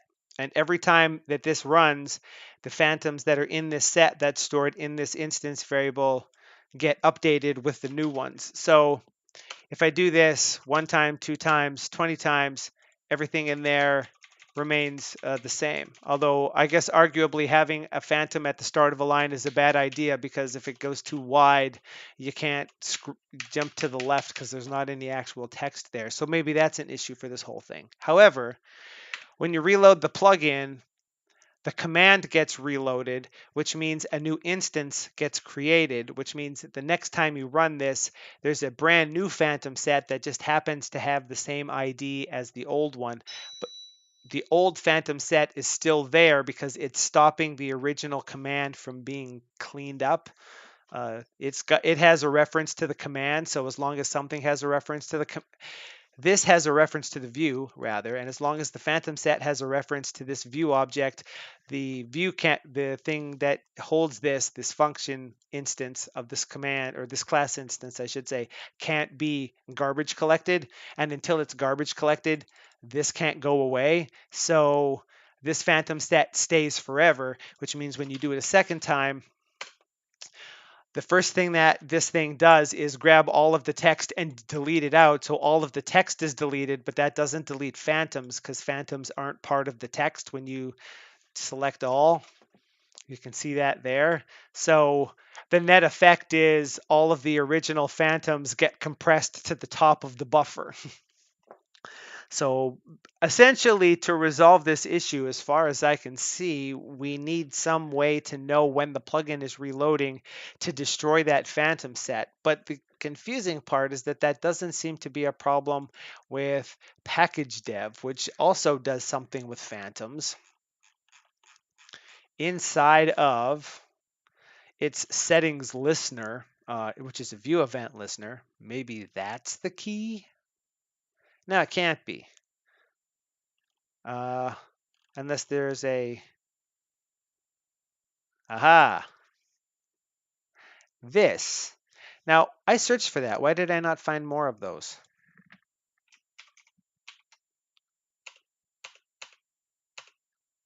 Update. Oh, I was expecting it to look like something else. This is the reason why this works here.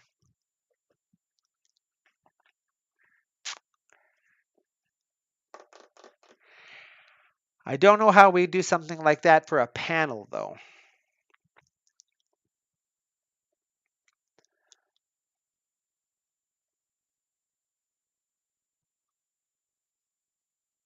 The del method isn't called for the command.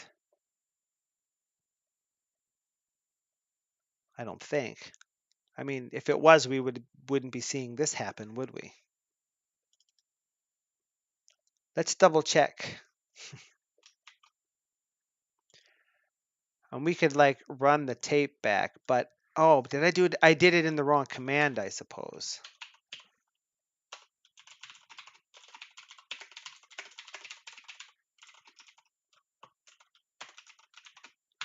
I'm going to clear that and quit and restart. That might have something to do with it. Okay. Oh, wow, that happened a bit. Let's restart from scratch. Okay. We're going to clear the console. I'm going to say missing, like so. Then I'm going to push reload. Now they went away. Okay, I think that might be the magic.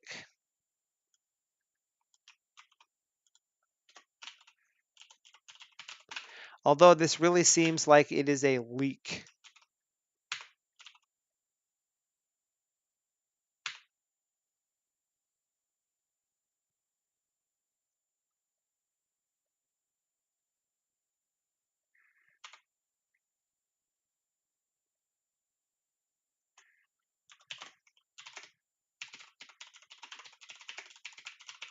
Oh, actually, derp.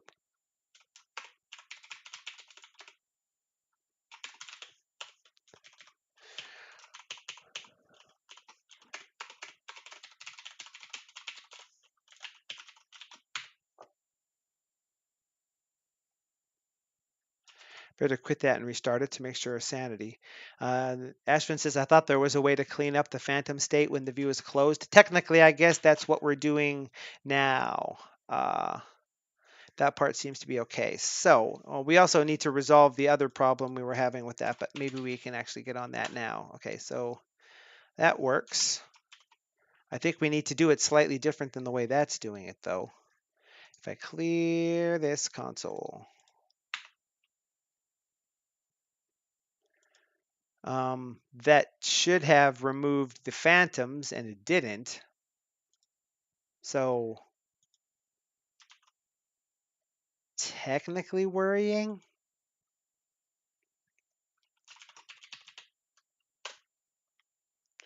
That didn't necessarily resolve that particular issue.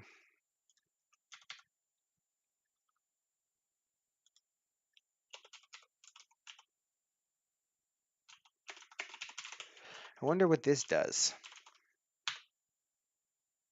Because that also seems like it should be doing a thing. The message is, why is the message printed thrice? Because there's one instance of a text command created for every view, and there's 3 views visible right now.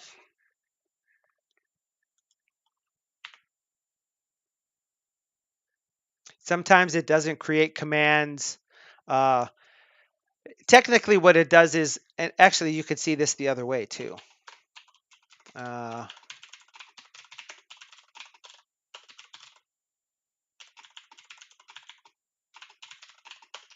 If we did this,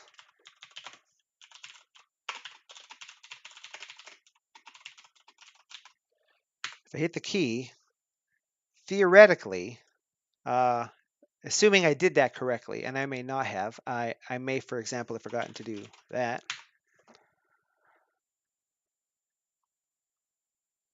Oh, whoops. Pardon me. I'm not going to push the fail button for that, but it's lighting the fuse on that one, and it's lighting the fuse on that one because this one just got the focus, and then when this one gets the focus, it knows it needs to create commands, and for here, it creates commands. If it create a new view and give that the focus, it gets its commands created as well. This is why we say for text commands, there's one instance created for every view, which technically also counts for this down here, as you can see there. This also counts as a view. And if we were to use the quick panel, this counts as a view as well. So a text command, there's one instance of it for essentially every place that you could possibly type text. And then you see that one gets deleted when the quick panel goes away. Now it's created. Now it's destroyed. This one never gets destroyed, I would imagine, whereas these ones get destroyed when their view goes away. It knows that it doesn't need the commands anymore. That's why all of these have a self.view, because there's one instance of a text command for every place. Similarly, for window commands, there's one for every window as well. But as we can see here, the actual initialization of when it decides it needs to create an instance of a command, it doesn't do it right away based on every view that exists everywhere. It waits until something gets the focus that doesn't already have one of those commands created, and then it creates it so that it's not a huge memory load. Yeah. For every view that gains focus, as far as I know, observably, and even then, like this one has the focus now, but until I actively click in it, um, that's even though it already had the focus. So there might be a little bit of stuff going on in there. Similarly, this theoretically has the focus, but we didn't see it print anything down there. But as soon as I push a key, you would sort of expect that to be the case, that something would happen in there. For insertion commands, maybe that's not actually the case. Uh, I sort of played around with this a ways back to try to get a sense for when something might happen. Inside of this, when I try to open the quick panel, as soon as I press a key, we see something happening. That one goes twice. So I like to say it as there's one created for every view, and as far as we're concerned as plugin authors, it's created at the point where it's actually needed, so you don't necessarily need to worry about what situation exactly that it happens inside of. I'm going to do this too.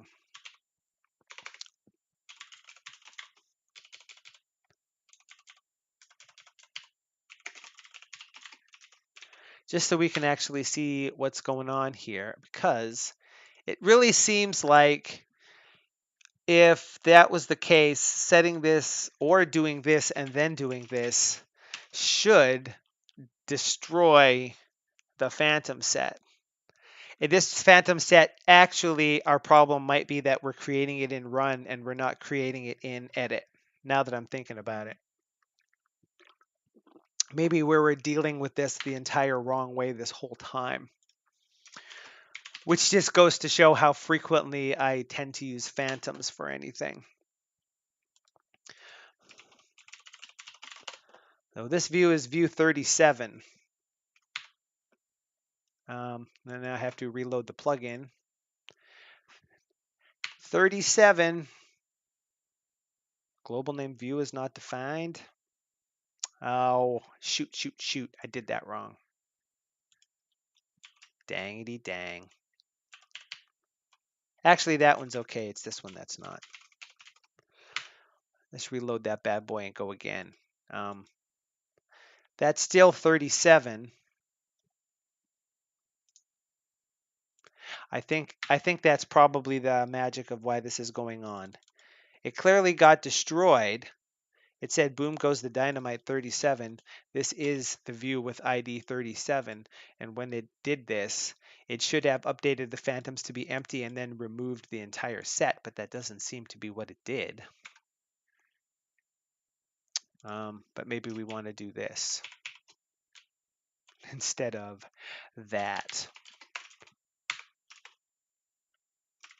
Now quit and restart so we don't get everything into a weird and funky state, except for how we have things in a weird and funky state. Video markup command. Oh, whoops. Maybe we should do this. If we put it into the position where it actually has been initialized before it happens, then it's probably happier, right?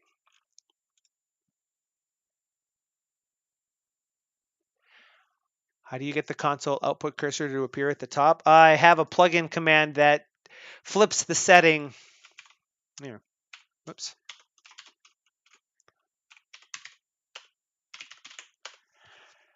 This console command temporarily sets the maximum history size of this console to 1 and then prints an empty line, which causes Sublime to throw the entire content of the buffer away.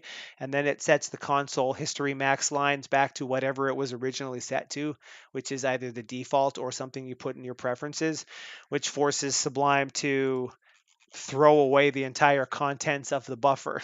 And as a result, the cursor ends up at the top because there's not any other text in there. I think I posted a copy of this, not as a Discord link, but as Python code in the Discord. So if you search for clear console command, you can probably pull that without having to type it yourself. And if you're watching this after the fact, you should be in the Sublime Text Discord, not just the guys that are obviously in the channel or in the chat right now, but you out there in YouTube land. Join the Sublime Text Discord, search for clear console command. I bet you come up with a thing with me saying, hey, this console max history line setting is actually useful for me. Missing table of contents over here. Probably should have cleared that. Now we reload this.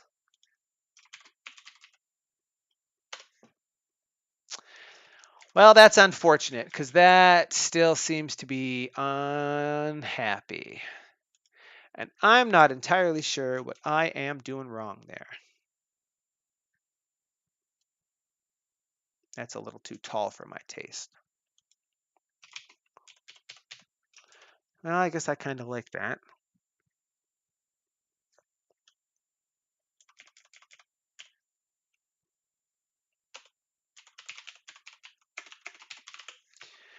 That's probably inferred, right?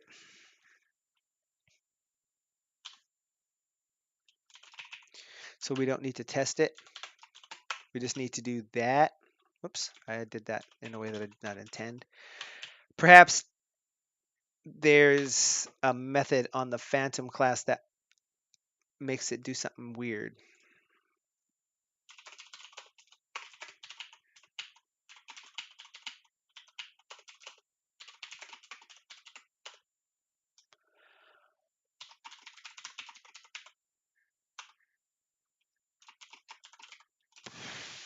No, thank you.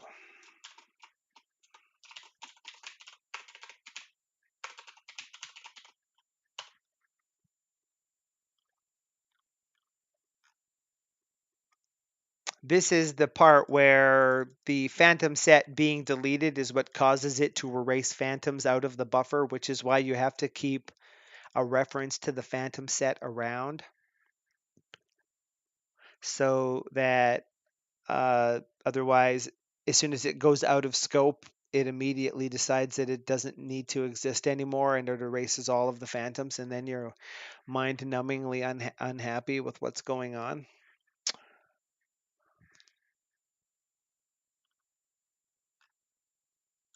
I'm going to put this down there for the time being.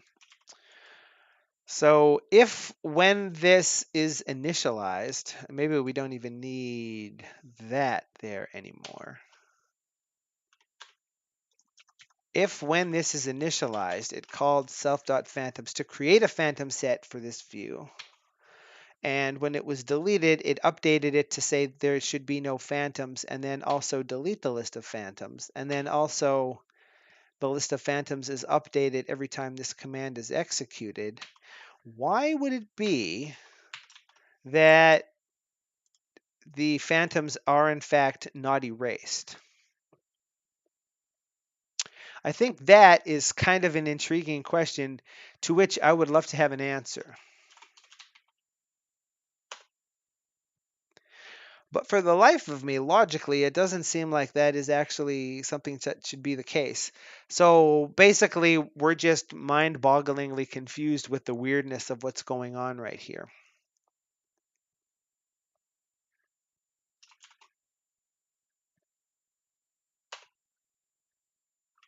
Because as long as the thing doesn't go,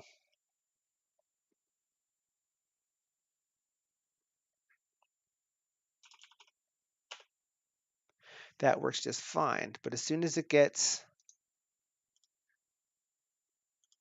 reloaded, so as soon as it gets reloaded,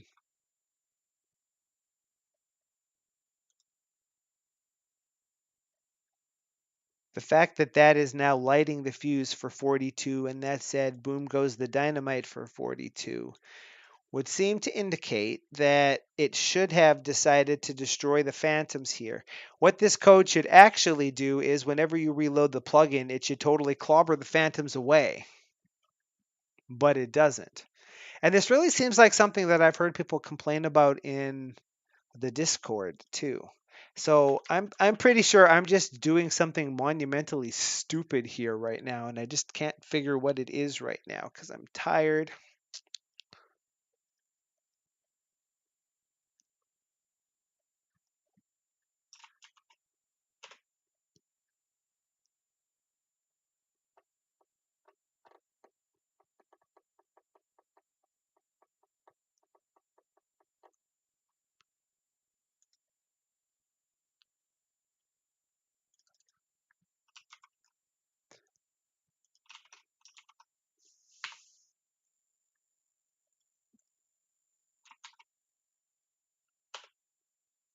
Oh, okay, clearly I need a fresh one just to double check.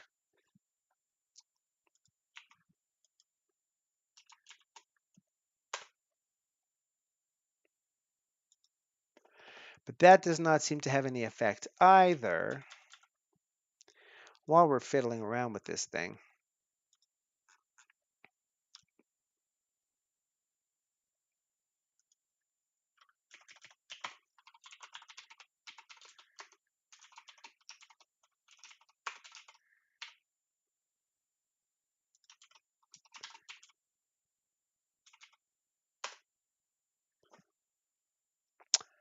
There's a slight possibility that I might have taken that in the wrong direction, so I'm going to push this button.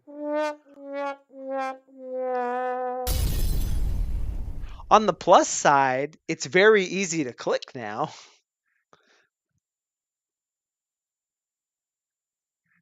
So we got that going on. It is somewhat suboptimal for what it is that we'd like to do here.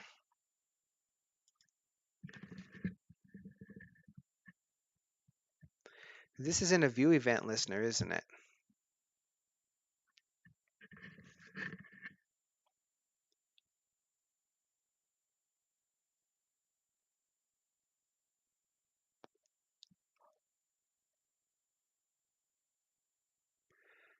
That is a package that I created called Sublime that synchronizes the clipboard between this computer and all of my other computers. So if I copy text in this computer, it goes into the clipboard on a different computer.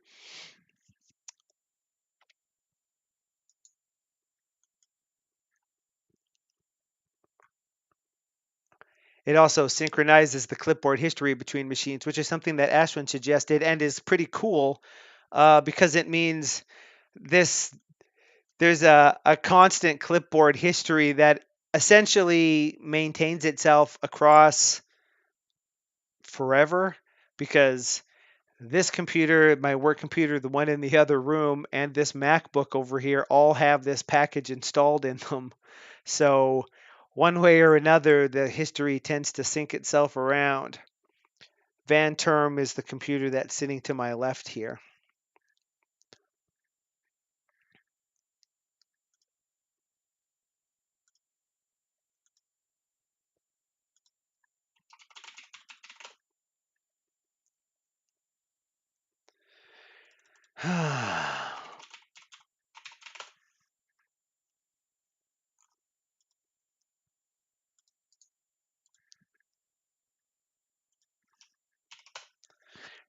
This is the code for that package if you're interested in it.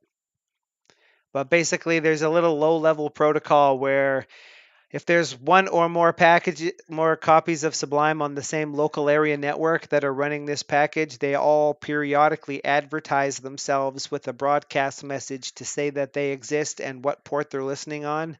And any other running instance will connect to it. And once things are connected, anytime you copy something to the clipboard or cut something to the clipboard, it gets sent across the network to all of the connected computers. And also, when it starts up, the very first thing it does when it gets a connection from something or when something connects to it is ship it over its list of clipboard histories from the paste from history thing in the default package to have extra information that it adds to the history. And the reason I created this thing is because I tend to work on the Windows computer and on the Linux computer, and I have different keyboards for them, but they share the same mouse. This little button on the side here changes which host it's connected to. You probably can't really see that there. Oops. Actually, my mouse may. Oh, sorry, I pushed the wrong button. Pardon me. This button down here changes. If you see, I see the little light moving, which computer that this actually modifies or controls. So one controls this one, another one controls that computer, and the third one controls my computer in the other room. Uh, but that's the only controls that I have. So if I have anything on this computer that I want to get to that one, I just go into Sublime and copy it, and then it automatically appears in the clipboard of the other one for me to paste. Because Sublime is just always running, it's a very easy way to shoot notes around. That particular message that you're seeing in there uh, in the console, along with all of this other stuff, when you copy text, is basically a debug message that probably doesn't need to be there anymore now that I know that it actually works. Now, I guess we might go over here and see what stupid thing did I do.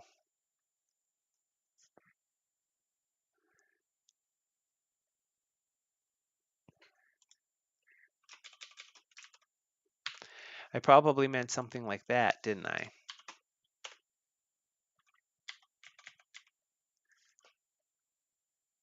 Maybe I didn't. Does font size not do what I think it does?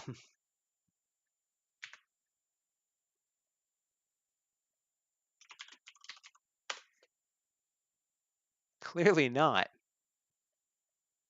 It's actually kind of neat how smooth that font is, thanks to the magic of TrueType fonts.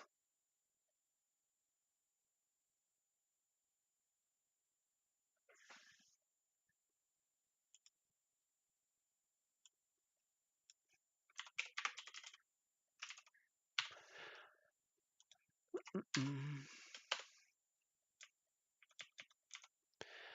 That's a little closer to what I was actually intending to do. So I guess the real question is, why won't my phantoms go away? Because that doesn't seem like something that should actually be a problem, but it very much is.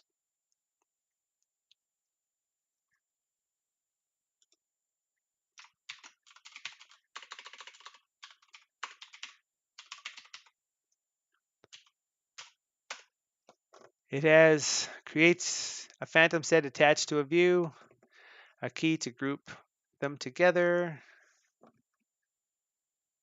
Should be a list of phantoms. The region attribute of each existing phantom in the set will be updated. New phantoms will be added to the view, and phantoms not in new phantoms list will be deleted.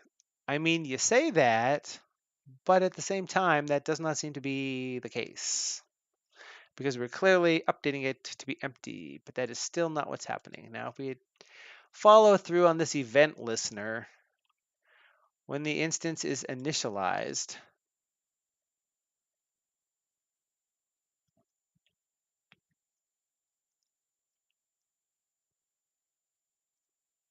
hmm,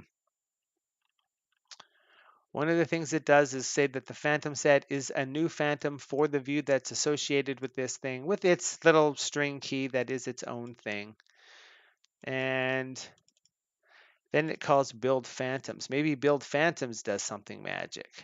When this instance is deleted, it updates the phantom set to be empty, which you would think actually deletes the phantoms, but does not in fact seem to be the case. Every time the file is modified, it does the same.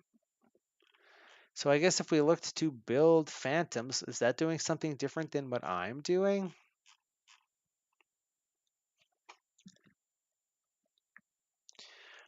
Do a little defer if the file is still loading. Ooh, vaguely hacky, but there's not a lot of other good ways to do something like that.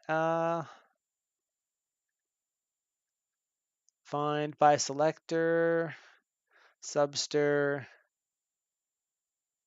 a nice little region. The command is edit. Oh, it has an on navigate. Use weak reference for callback to allow for phantoms to be cleaned up in Dell. That's interesting because I'm not providing an on navigate at all. Should I try providing an on navigate to this to see what's going on?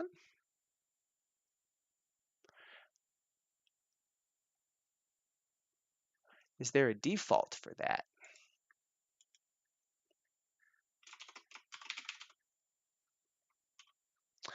That's in the file that we closed, isn't it?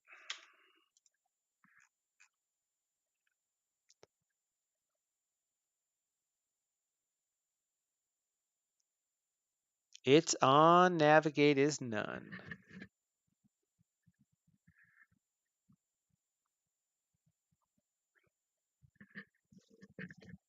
Does it have anything to do with the view key? Which view key is that? This one or this one?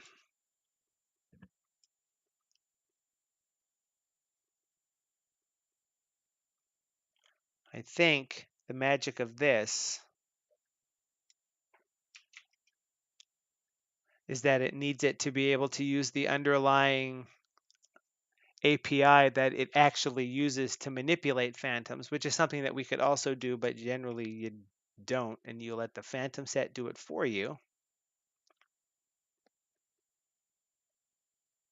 I wonder what the key is actually for, mind you. That is this one right here.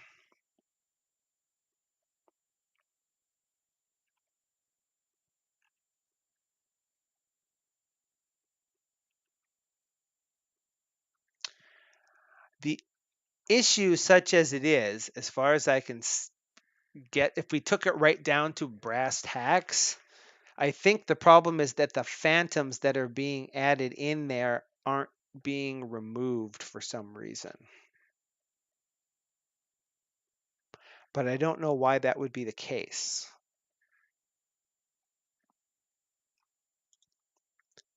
Just for giggles. There's the content of the thing. We do this. Now,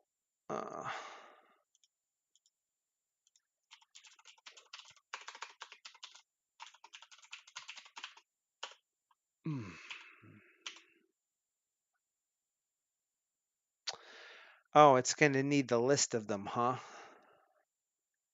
That's an unfortunate turn of events. I've never really played with the underlying view API for managing phantoms because it's usually better to let the phantom set do it for you, except for the part where it clearly doesn't do something that we might want it to do.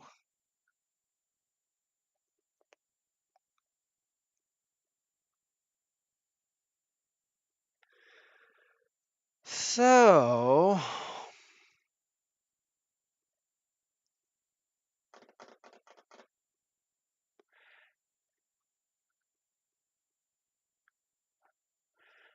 but in the phantom set, this is used in the set itself because it needs to use the underlying view API to be able to manipulate the phantoms in any particular view that it's in. And the key that you provide is used as the values when it's creating stuff. We'd have to look to it's key equals self.key.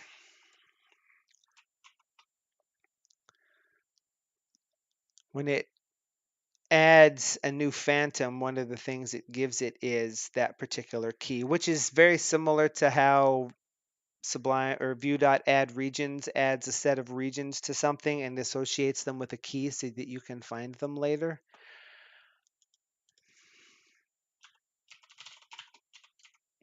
That's not actually, oh, it's not even in here. Okay.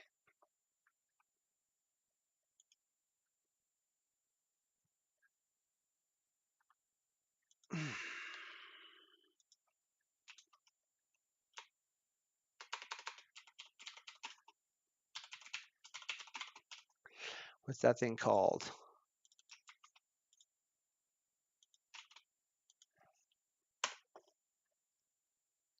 That is the thing that we want to have happen, but it doesn't.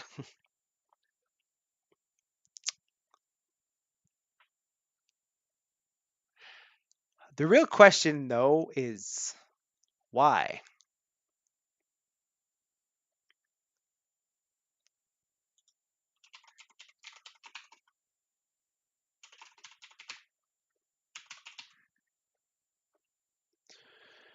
In Sublime.api, erase phantoms asks it to.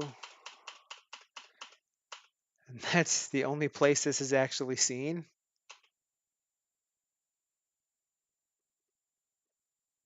And erase phantom by ID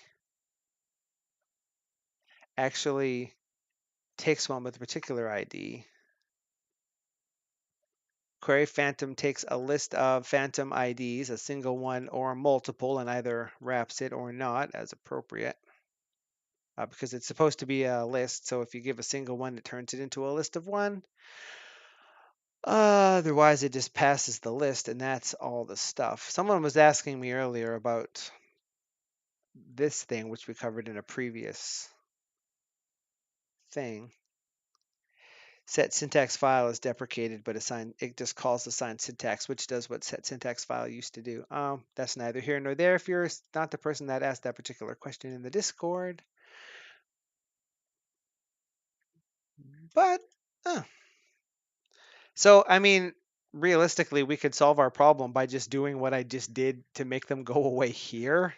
But I don't know that that's necessarily a nice way to do this, because it really seems like, come on, you. I should not sit sideways. No, no, no, no, no. I should not.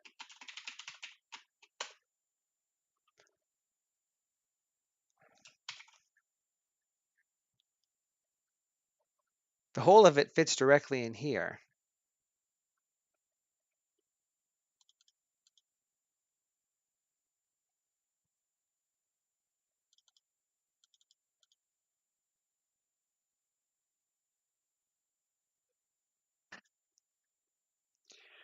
You created this list of phantoms is empty. When you call update, it converts all of the phantoms into tuples and puts them into the new phantoms list. And it needs to find all of the existing ones from the list to get the regions for them, to zip them together with the other list.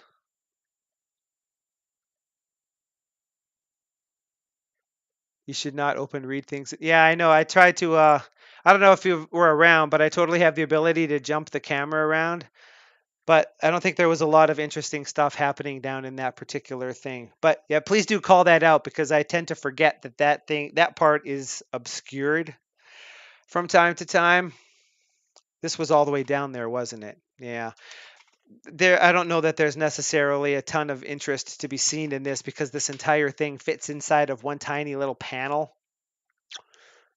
One of the streams I was doing recently, actually, one of the things I was going to do is make everything on the bottom right panel have red, so that as a background, a reddish tint to remind me that I shouldn't refer to looking at it.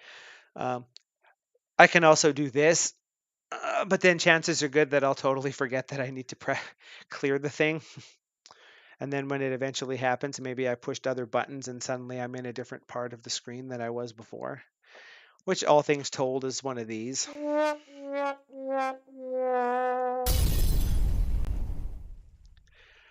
There has to be a weird interaction with this thing the way that we're doing it here to stop them from actually going anywhere. Because clearly we can erase them based on the key, but it wants to erase them based on the ID.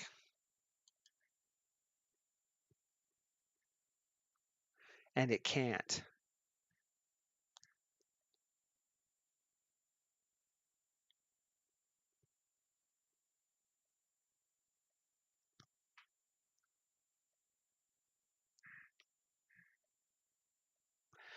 So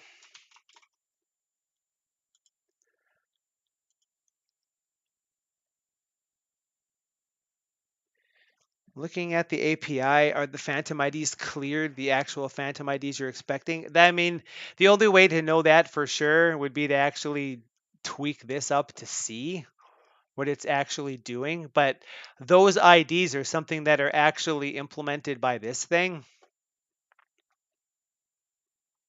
This gets the list of existing ones, but phantoms don't necessarily have an ID in them when you make them. Or if you will, if we look at the constructor for this thing, its ID starts at none and something has to set it.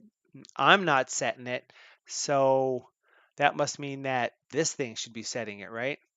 But the three things there are in a phantom is give it the place it should live in, the HTML it should store, whether it should be inline or block, what to do if someone clicks on a link, and an ID that has nothing, and compare it against another one. It's only the same if they're the same region with the same content, with the same layout, and they execute the same function. So if they have different IDs, it would be a different thing, which could conceivably cause a problem here. And turning it into a tuple gives you the region that it's stored and the content and the layout and the on navigate. But one of the things that doesn't appear in this is the ID value at all, which I guess makes sense because the equality thing doesn't compare against it either.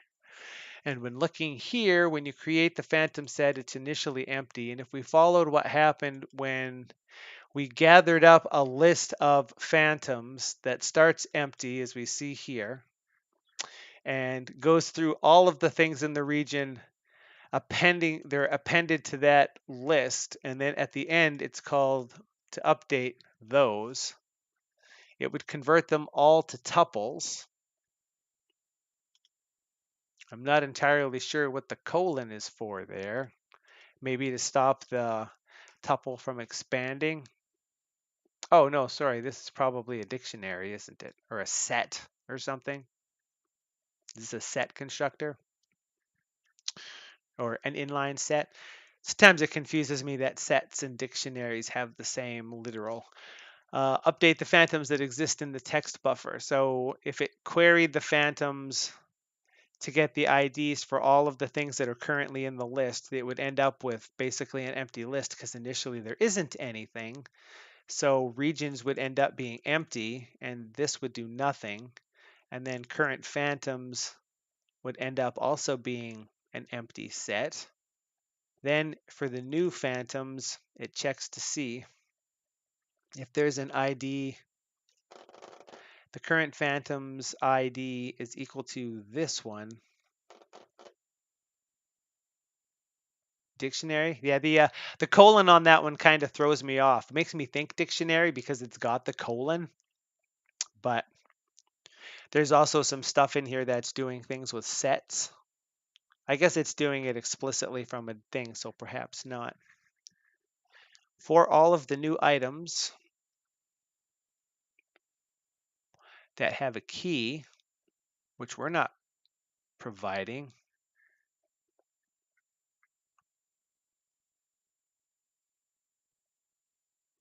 Yeah, I guess new phantoms must clearly be a dictionary because it's iterating over it with the key and the other thing. And the new phantom is the tuple version is the key, and the phantom is the value, right? So the ID of that phantom should be whatever the key is for that phantom in the list of existing phantoms, which is empty. So it triggers a key error, which causes it to actually add a phantom with this information and store the ID inside of the phantom. And then we can continue on with new phantom IDs is the ID for all of the new phantoms as a set, which it can then compare against the other ones to know whether it should delete them or not. Right? So for every phantom in the list of existing phantoms, if the ID isn't in the list of new phantoms, then it's a phantom that used to exist and doesn't anymore, so it should go away. Otherwise, leave it alone, and then they're all added together. So, I mean, on the whole, it seems like it should totally work. Add phantom is the thing that provides the ID.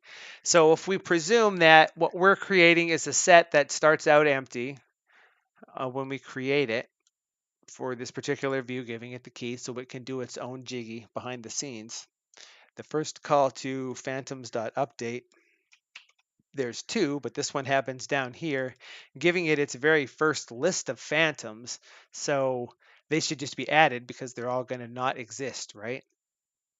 And clearly that works because if I reload this thing and go again, we don't get a second set of phantoms. So it must recycle or just modify the content of existing ones, or, I believe is the thing that it does. It's only when it loses track of the phantom set that's holding on to the phantoms. When that happens, when the phantom set is gone, then you create a new instance of phantom set, which seems to be divorced from existing phantoms, even though it uses the key when it adds them. It doesn't use the key anywhere else, I guess. It doesn't appear to be anywhere else in this update method. It's only used when you add something that doesn't already exist, which seems like it's a leak.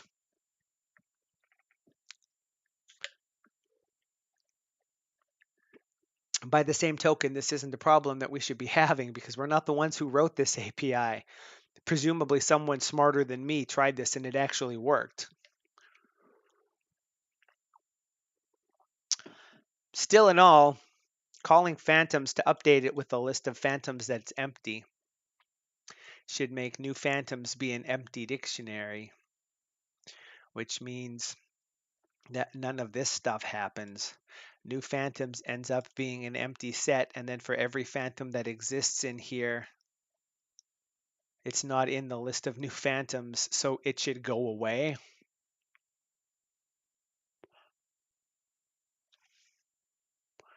This region is not equal to region -1 thing is kind of weird.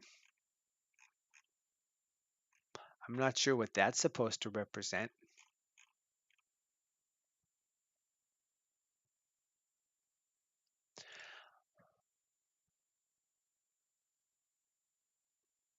I can check for region -1, but I shouldn't have to because I'm not the one that created the phantoms to begin with. My API for this whole thing is this method right here and nothing else. I shouldn't have to deal with anything else. I mean, if I wanted to go this way, I could do this.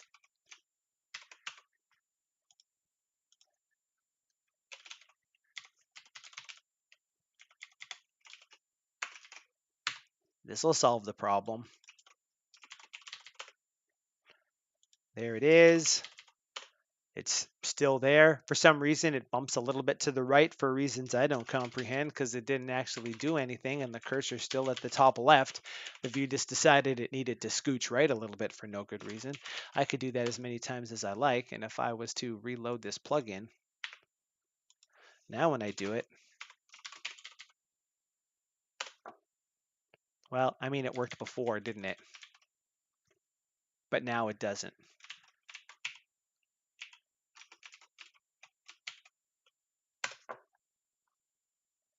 Maybe there's a issue related to that.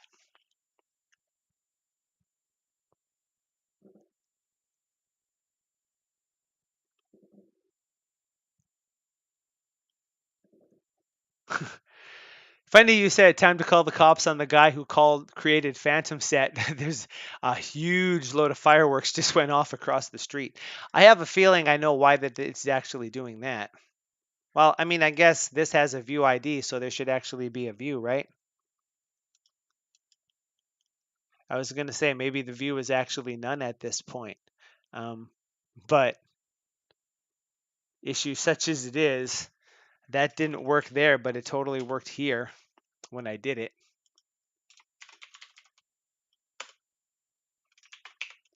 Erase Phantom's video controls and they go away. But here, erase Phantom's video controls for the view that the command is going away in doesn't. And that's 65.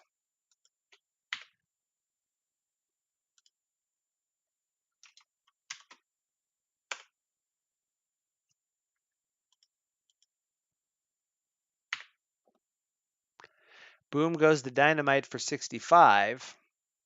And if that's the case, these should have done, right? Unless for some reason that generates an exception that gets eaten, but it doesn't seem like it.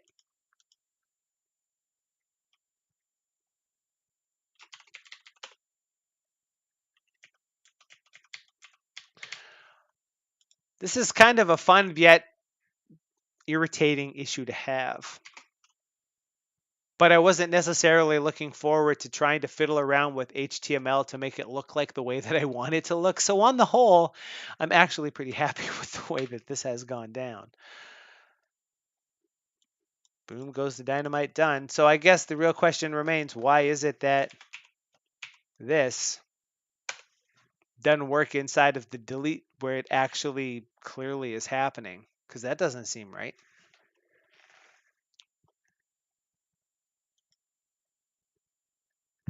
Whoops.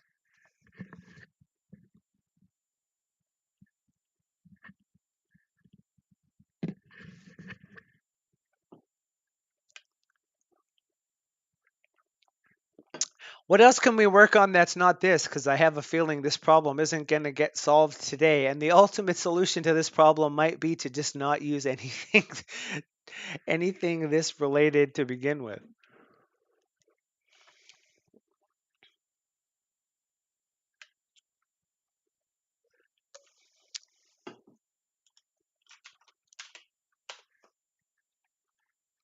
This is how I've done this in the past.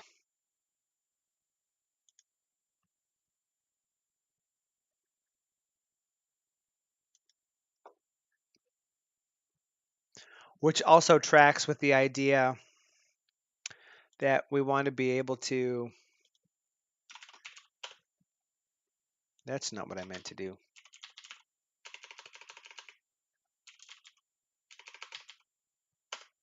Oh, is it just ready to go? That's supposed to bring it to the front, man. We want to be able to hover our mouse over this thing and actually see the description. So maybe this just needs to be a list of videos with view information. And then the links for editing it can be in the hover pop-up instead, and we don't have to worry about phantoms at all. Because phantoms are phantomish, man. The Phantom Menace, am I right? Am I right? Phantom Menace? Eh? Eh?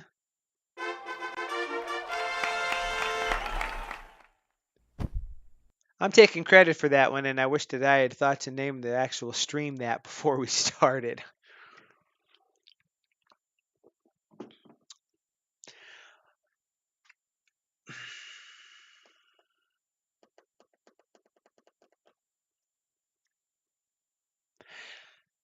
I'm really tempted by that. Or as we say, alternatively, don't, or do it in a view event listener. but this isn't really something that's loading from a disk and it's going to be modified. So this seems like something to play with in an external thing, because maybe there's issues related to how this is a command deep inside of a package. Actually, here's something to check. We know that this works as much as we like here until the plugin reloads. I've been using automatic package reloader to do this. But if I do this, that causes a reload of everything too. Does that do the same thing? I'm going to guess yes, because those phantoms didn't go away.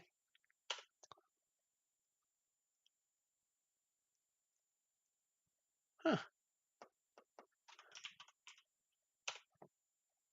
At least it's easy to fix, although for some reason you can't do it from code.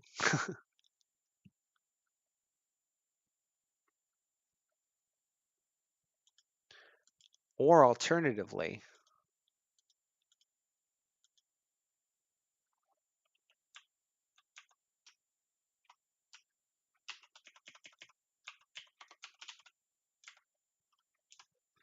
we could do this.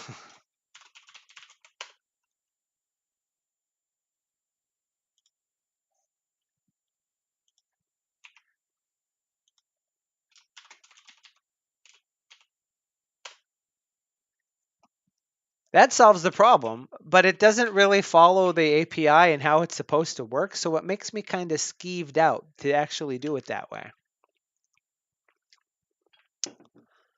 Still, I don't know. Victory is victory.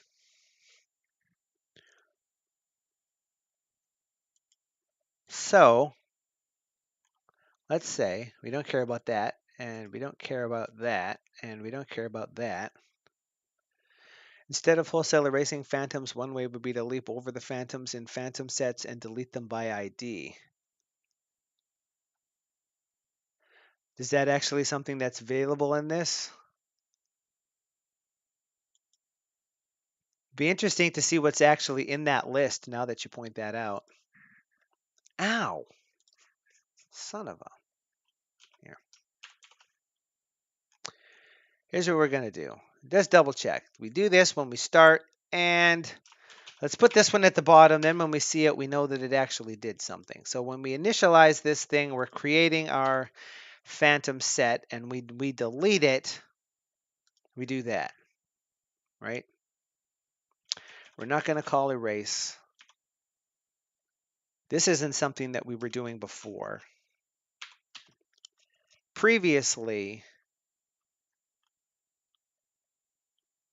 I wonder if it has something to do with this view being read-only.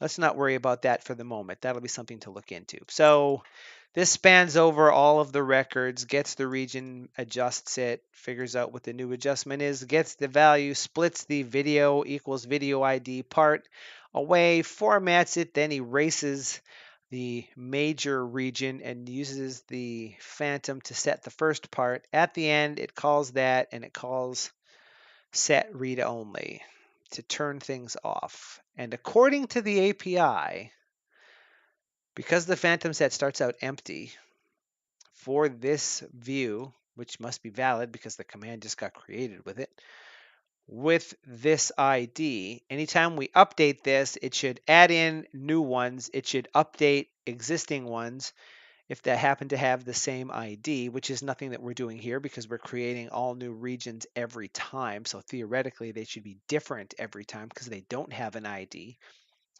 And then we should be able to call update phantoms here with all of those items.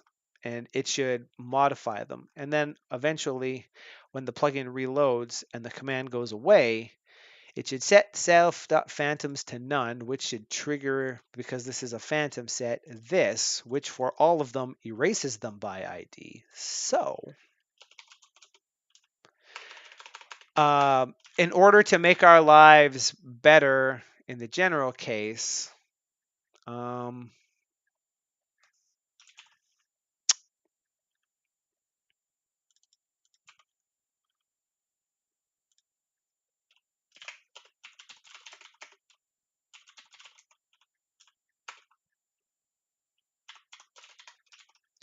I'm going to do that.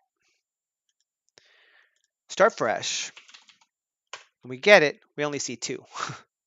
Makes life nicer. And for our purposes right now, this view's ID is 89, so it's that one. So if we were to reload, not that because that's not part of the plugin, but if we were to reload this, we said that that was what? 89. And 89 ran through, so the regions should be gone, but they're not. So there's something going on there. So now we go into this thing.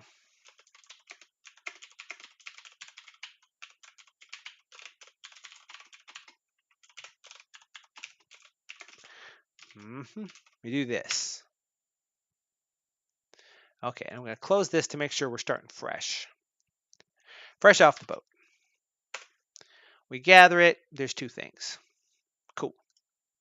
We do this. And of course, those don't have a repr on them, do they? Let's see.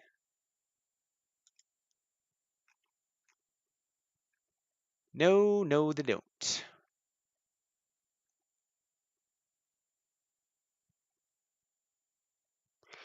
Let me change that code for a second.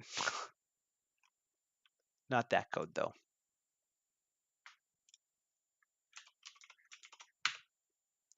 Okay, let's start that one fresh and go again, because this is going to be interesting. As a matter of fact, you know what?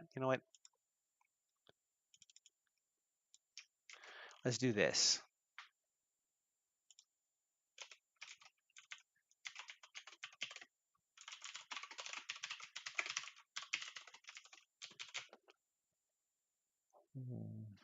Hey, check it out. It thinks that this is SQL.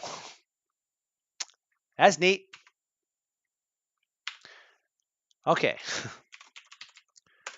Missing table of contents.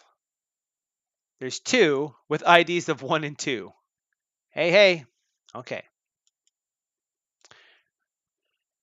We reload the plugin after we pick it.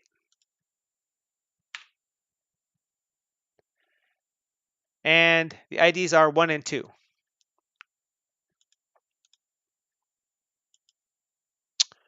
I guess what we should have did,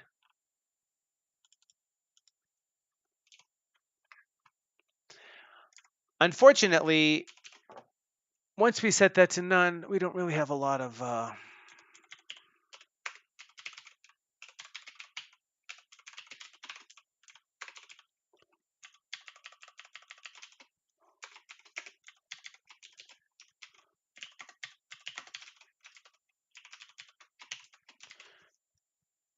after setting the view read only, how are the phantoms erased? The phantoms shouldn't. That's the thing why I mentioned earlier. I wonder if this has something to do with this view being read only. But theoretically, I wouldn't think that that has anything to do with removing phantoms. But if it does, that would totally explain all of this. But I wanted to chase this stuff down before we looked into it. That doesn't necessarily explain why it works for package dev, because the file in the left-hand pane is read-only, and I didn't see anything in that thing that was making it not read-only temporarily in order to remove the phantoms. So let's clear this all out and test this, and then we'll remove the read-only and it'll all work, and I'm going to bang my head on the desk repeatedly. So after the update, the regions in this are 1 and 2. And then I do it again. And now the region IDs are 3 and 4. There's only 2 of them in there. Those 2 got swapped out because these are technically brand new regions. They're in the exact same place and they have the exact same content, but I didn't grab them out of the existing region set. I created whole new regions and put them in, which caused it to delete those ones, theoretically. Now I'll do this. And before, the regions that are in the list are 3 and 4. And after, the regions that are in the list are none, because we don't see any of the ones with the A prefix. So all of the regions, as far as this is concerned, are gone, except how they're not, because they're still in there. So in that sense, it seems to be working, except that whatever it's doing to erase them isn't actually erasing them. They're not in the list anymore, but they're also not going anywhere.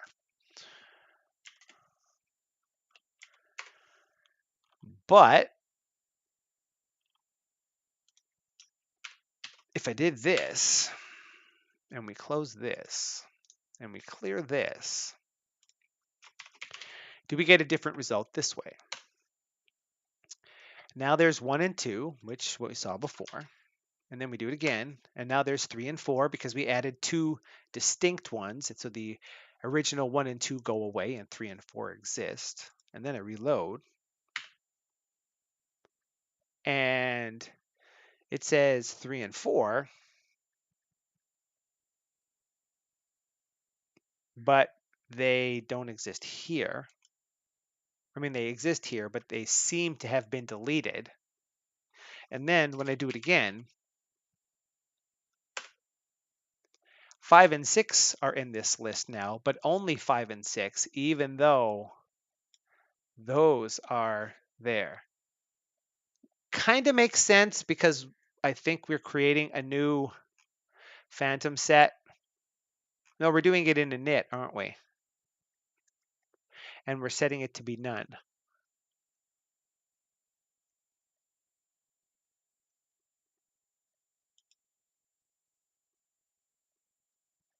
So yeah, this novel is saying looks like some kind of leak. Tend to agree. Like I say, I have a recollection that somebody mentioned something like this on the Discord with the problem that they were having.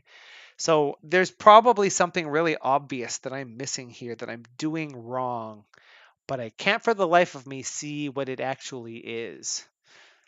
This, however, as I mentioned earlier, is at the root of why I wanted to fiddle around with regions, or sorry, with phantoms for this. I probably said regions a bunch of times, but I mean phantoms for this. Um, because I'm going to have to make a video of it at some point, and I'd like to know what the pitfalls are, and I know some of them, but this technically doesn't seem to be the one that I know about.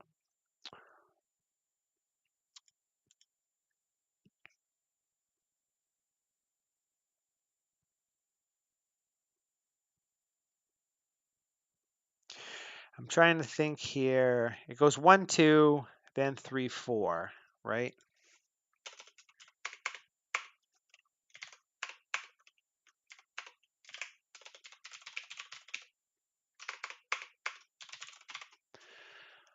If we look in,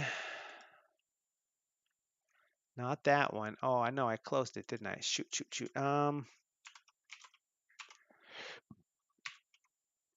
no, no, no, no, no, no. Go away. Whoops. Yeah, we want query phantoms.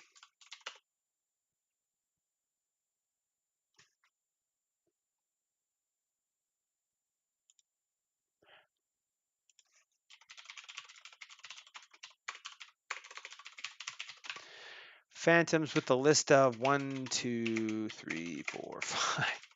I'm interested in what this is going to do. Phantoms staying around as phantoms. It is indeed meta, isn't it? All of them, there are currently no phantoms in this. What we're doing here in the delete is after we get it to say what the phantoms are before we update the set, what they are after the set, then we're going to completely delete the set, which should also, theoretically makes things go away. And then we're going to ask this view if it has phantoms with IDs of 1 through 5. Let's see what happens. First of all, let's clear the console so that our life is going to be better. And then we'll come up here and say missing. And there's 1 and 2, what we expect. And then do it again.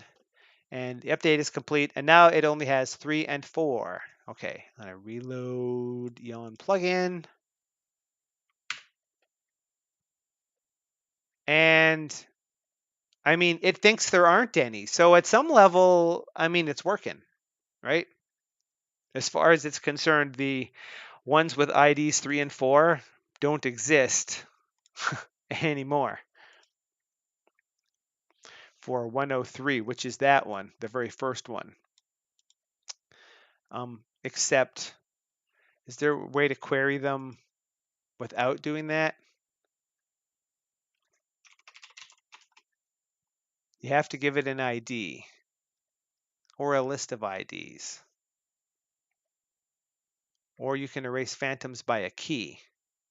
It's kind of funny that you add a phantom with the key and you erase a phantom with the key, but you can also erase it by an ID, but you can't look it up by a key. You can only look it up by the IDs that are associated with it. And yeah, they look like they're erased, except that clearly they're not.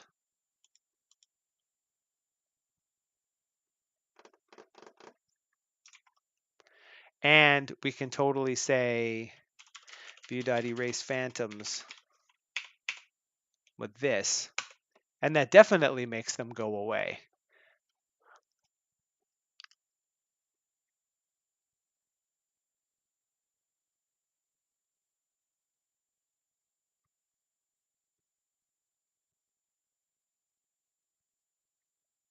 I have this notion that since we are not going to ever take an existing list of phantoms and potentially update any of their contents,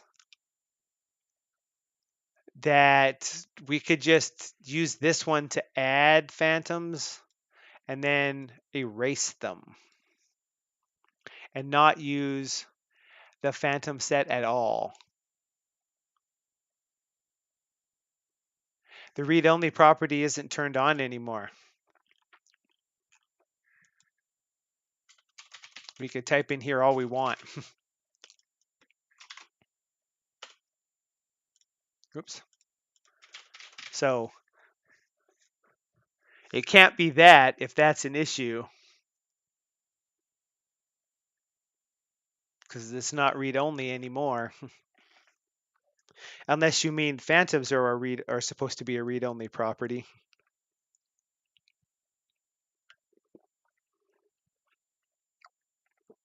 What if? And we're really starting to get off into the weeds of this operation now. Doing this in init might not be the right thing.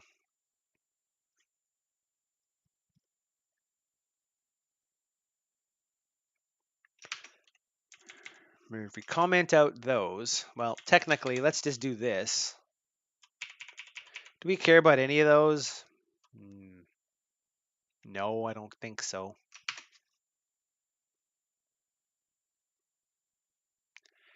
Is package dev in the old Python host? Yes, it is, but also so is this. YouTuberizer runs in the Python 3.3 plugin host because setting up the dependencies is tricky. Although the thing that we're using here is running in the 3.8 plugin host. But I don't think that that should necessarily be a problem because it's interfacing with the core.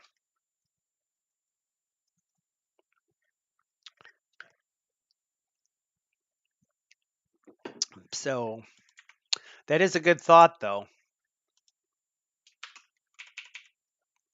We're going to do that. We're going to do this. And we're going to say self.view.add phantom.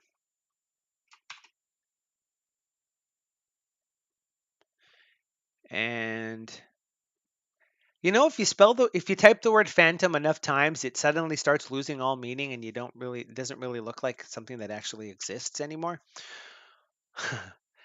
We're gonna say what here? This add phantom takes a key, so that would be video. Whoops. Video controls, like so. And then we don't want that. We're going to want the region and the content and the layout, and unnavigate is none. So what we got to do is this. This is going to be a fun Devember day if we don't actually manage to get anything committed.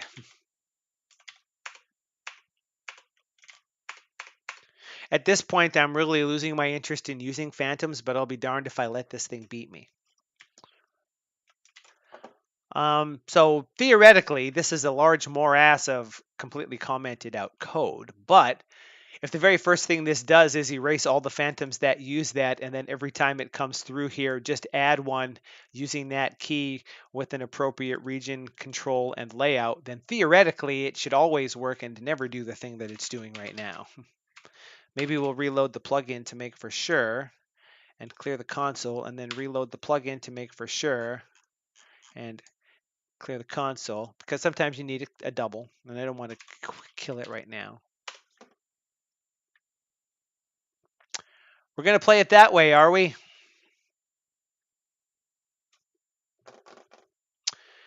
Line 60.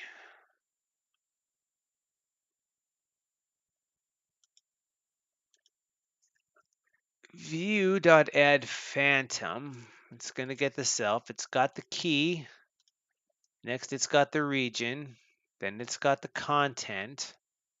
Then it's got the layout.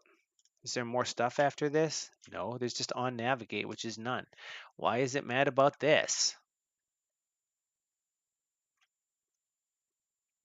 Is this not a view method or something? I mean, it sure looks like a view method. This looks like all kinds of methods that are in a view class and not like a window class or some such. There's the subster. That only exists in the view class. So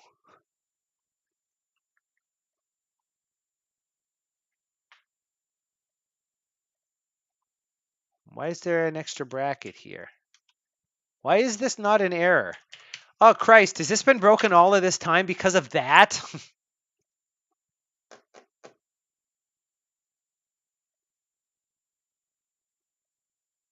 Oh, this doesn't need to be a phantom anymore. Sorry. That's why.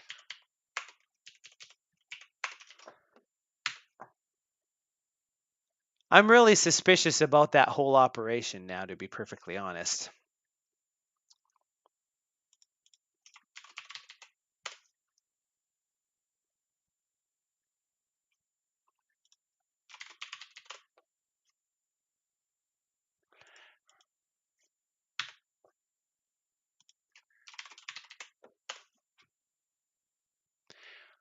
Okay, well, we resolved that problem.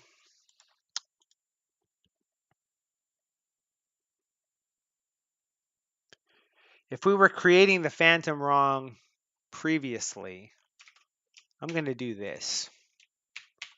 Because you can never be too paranoid that you're an idiot.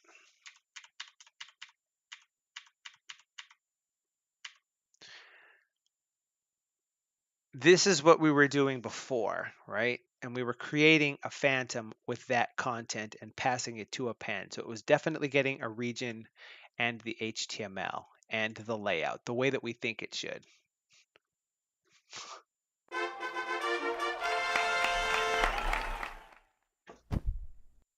I needed to verify that we didn't chase that down because we were creating this thing in a way that made the hashing not work. But this really looks like it's correct, right?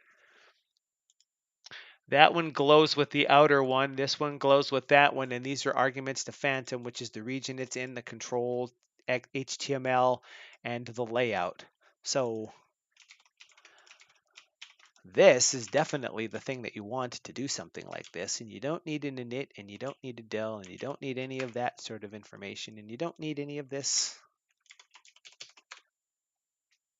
We just need to do that. As a matter of fact, we'll put this down here just because it looks nicer. Turn that one back on because we do actually want this to do that. Do this, do that, quit this, restart the other. Make sure that's gone because we don't care. Missing, it's there. Reloading the package. Things still seem to be okay. Missing. It's still working. I'm going to push the button again because it's exciting that that actually worked. And it only took 3 hours. So that's pretty interesting.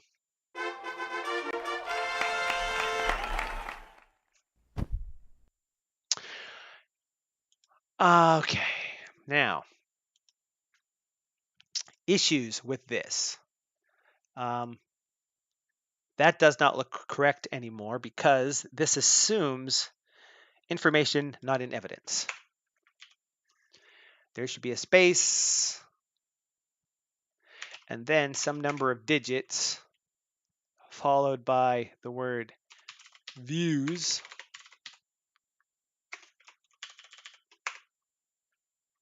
And then a bracket and a bracket. And these are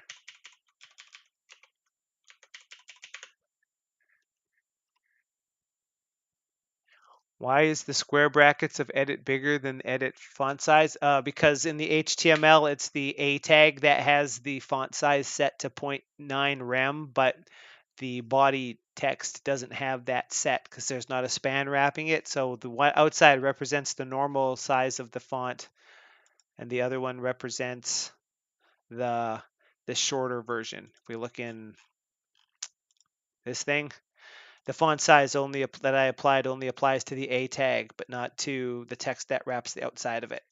That would have to be more body text type stuff. But I think there's something magic about setting the body text size. I guess because I was trying to do it as a relative, maybe that's why that didn't work. CSS is one of those things that confuses and confounds me.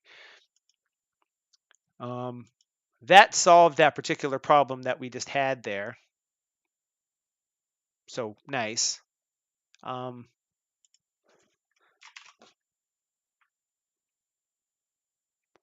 What's a good thing for this?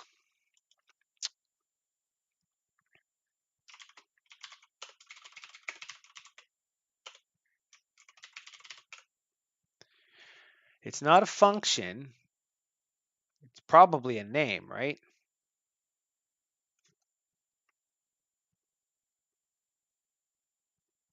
Those are the only things that there are rules for. It's not a tag.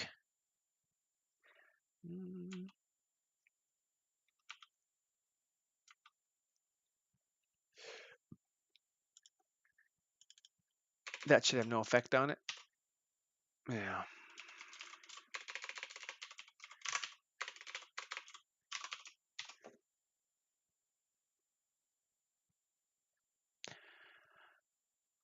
One of the random weird problems you have with something like this is choosing bizarro scopes just to make things be different colored.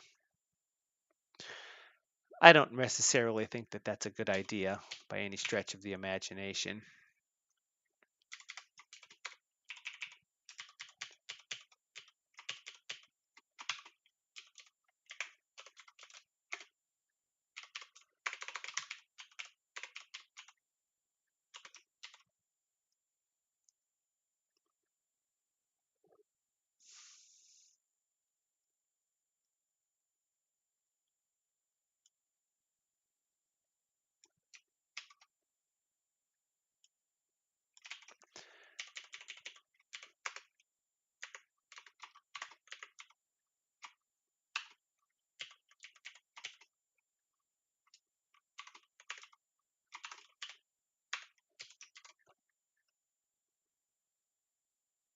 A named constant.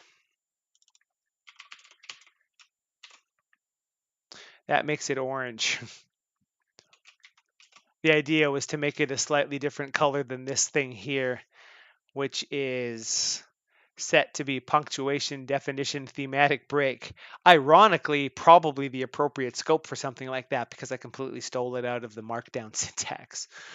But for something that's not really related to markdown or any programming thing of any sort, it's kind of a crapshoot what scope you should actually use for something like this. I tend to fall into the idea that we should try to create our own color scheme that matches our own potentially correct scopes and fall back to existing ones. But that's for something down the line. That's one. That's two. This is going to be, so those change. Those are going to be numbers. So those change. But then we need to do this. Now that's the wrong thing. And ironically, this needs to be something green.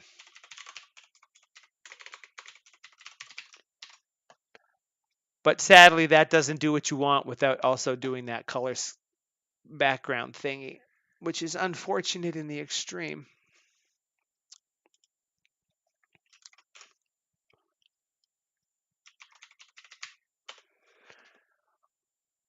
This is the part where we really start going a little weird on this operation. That one's constant numeric. 5 is going to be constant .numeric, but actually it's going to be 6 and not 5 because 5 is going to be something else, which we'll add to string and wrap this. And if you have to be watching this, this isn't how you make a syntax. I'm just trying to get something actually accomplished before I dip away because it's 11:30. We've been going for quite some time here. I haven't necessarily. It's long enough that macOS is bothering me about some updates it's wanted to install for the better part of a month, and I keep saying, do it, install it tomorrow. I don't care, but it waits until the next stream to ask me about it. Okay, next, last, best, red. Constant.language, keyword.operator, storage.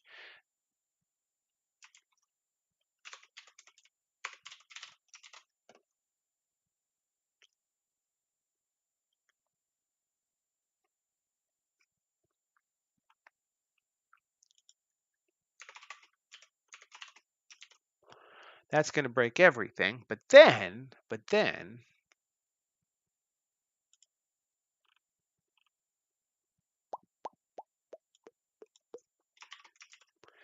we want a little bit of that. We want to get rid of this action.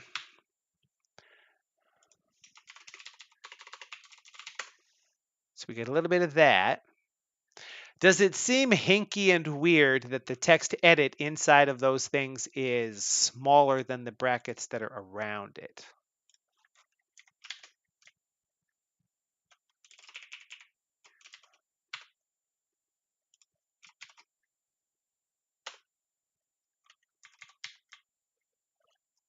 The downside of making them smaller is, for some reason, they float to the top.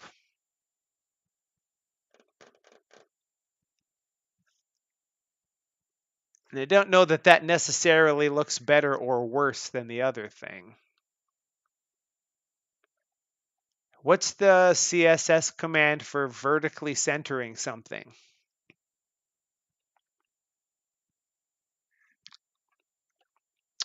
I can never remember.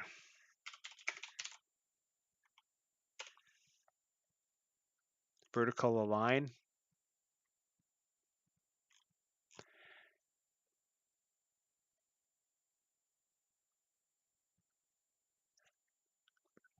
They don't look like they're aligned on the center. Oh, the baseline looks like it's in the center. Yeah, I see what you mean there. Yeah.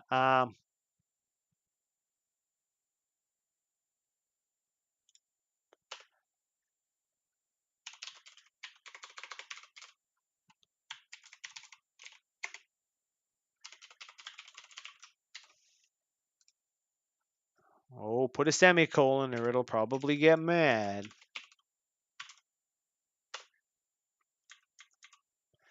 That didn't seem to do anything. I'm not entirely sure that mini HTML supports that, to be perfectly honest.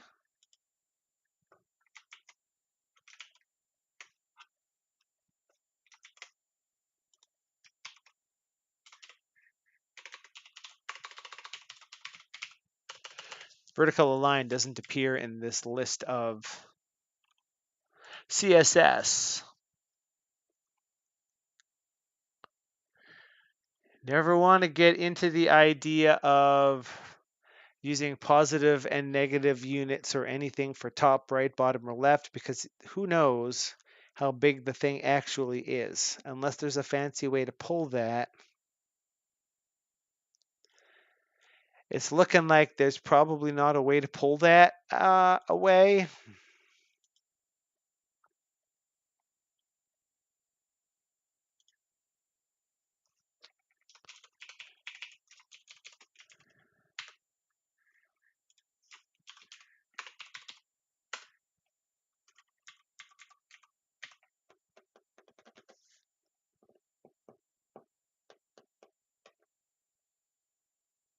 I don't know that that's super great.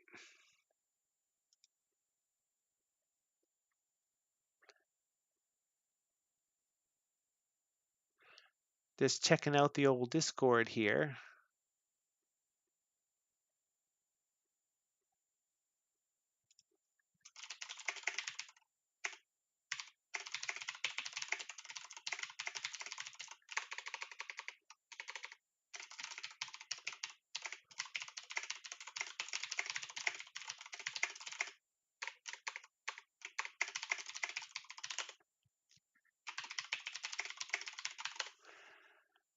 Do, do, do.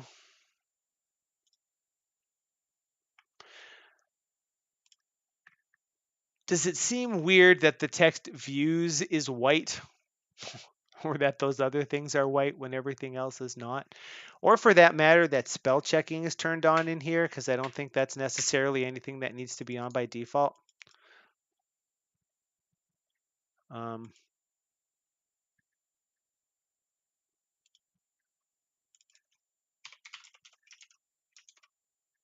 Probably want something like that.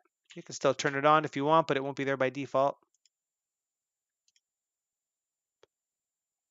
Um, yeah.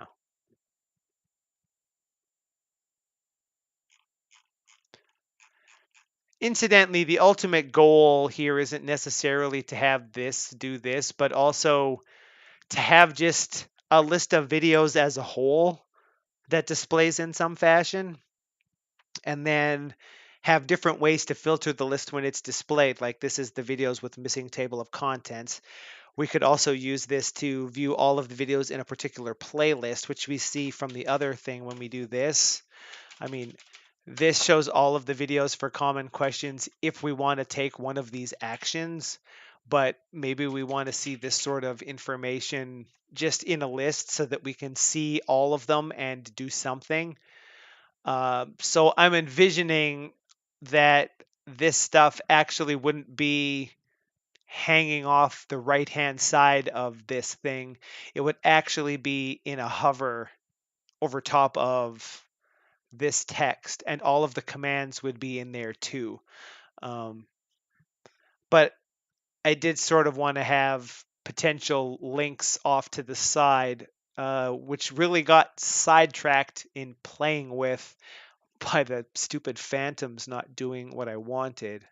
Uh, Not a good thing for that. But basically, uh, I was gonna throw something. Yeah, there's not a good something that looks like the little globe or arrow for external link, so that you could click the thing to view it on uh, YouTube, or essentially do what this does. Well, I clicked the wrong thing there, but let me close that. Got to give this one the focus before you do it, so it's the active one. But if we wanted to do yaw, we could click like so and still get this stuff. uh, Interestingly, that little bloppity blop there doesn't actually get modified by the dark mode reader. That's interesting. So yeah, that was the original intention, to try to just play with that and see what she looked like. But apparently, that totally ran afoul of the awfulness of why aren't my regions going away? And I'm gonna watch this bad boy back probably at double speed tomorrow or over the weekend and play with that a little bit more just to see what might actually be going on there. But it is 11:30. This indicates that I've been going here for 3.5 hours now. So cover your ears. I don't know that anybody has verified how loud this is going to be in your ear if you're using headphones. Since the last time that there was a live stream and somebody was around, I think. But yeah, it's going to go swoop, swoop.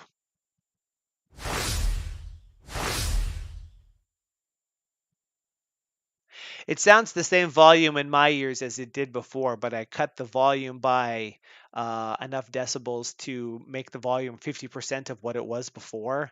I have a feeling the monitoring in OBS sounds different to me than it does when it goes out over the stream, um, because the transitions have an audio fade on them and it should fade up and fade down the audio, which it seems to do when it's sending it out, but I hear it in my ear full volume until the transition is finished. So I think for monitoring purposes there's another volume level in there that's doing something. But yeah, we're gonna call it. It is 11:34 Christmas Eve for me, so I got 26 minutes to write a commit or two to push this up just to actually have a little a little stuff actually in here. Probably the stuff's gonna go away. There's still two more live stream days in Devember, but in fact, one of them will be on New Year's Eve as well, if I remember correctly.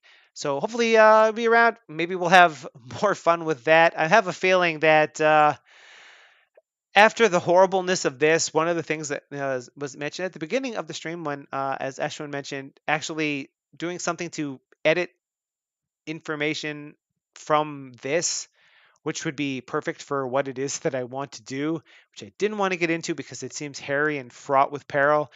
Well, I thought that, phantoms would be a fun thing to play with, and 3 hours later, that did not seem to be the case. So maybe in next week's live streams or just next week in general, we'll actually get started on that as well. We'll see. Remember, you can always use the buttons down below to thumb, subscribe, and share. Ring the bell notification icon. YouTube will tell you when I'm going live. You can watch me make stupid bugs or eventually solve a problem in a weird way. You can also subscribe to the other channel, which is linked down in the description if you want less long form video content. We have one more Devember video covering plugin I say plugin topics related to the last three that we've covered here in Devember before we swap back into doing some other stuff. So hoping to see you all then. Have a merry holiday season. If I don't see any of you until the start of the new year, thanks for watching and have a sublime day and night and holiday season. And the good news is I'm pretty sure that when I push this button, it's just going to go to stream ended and it's not going to go,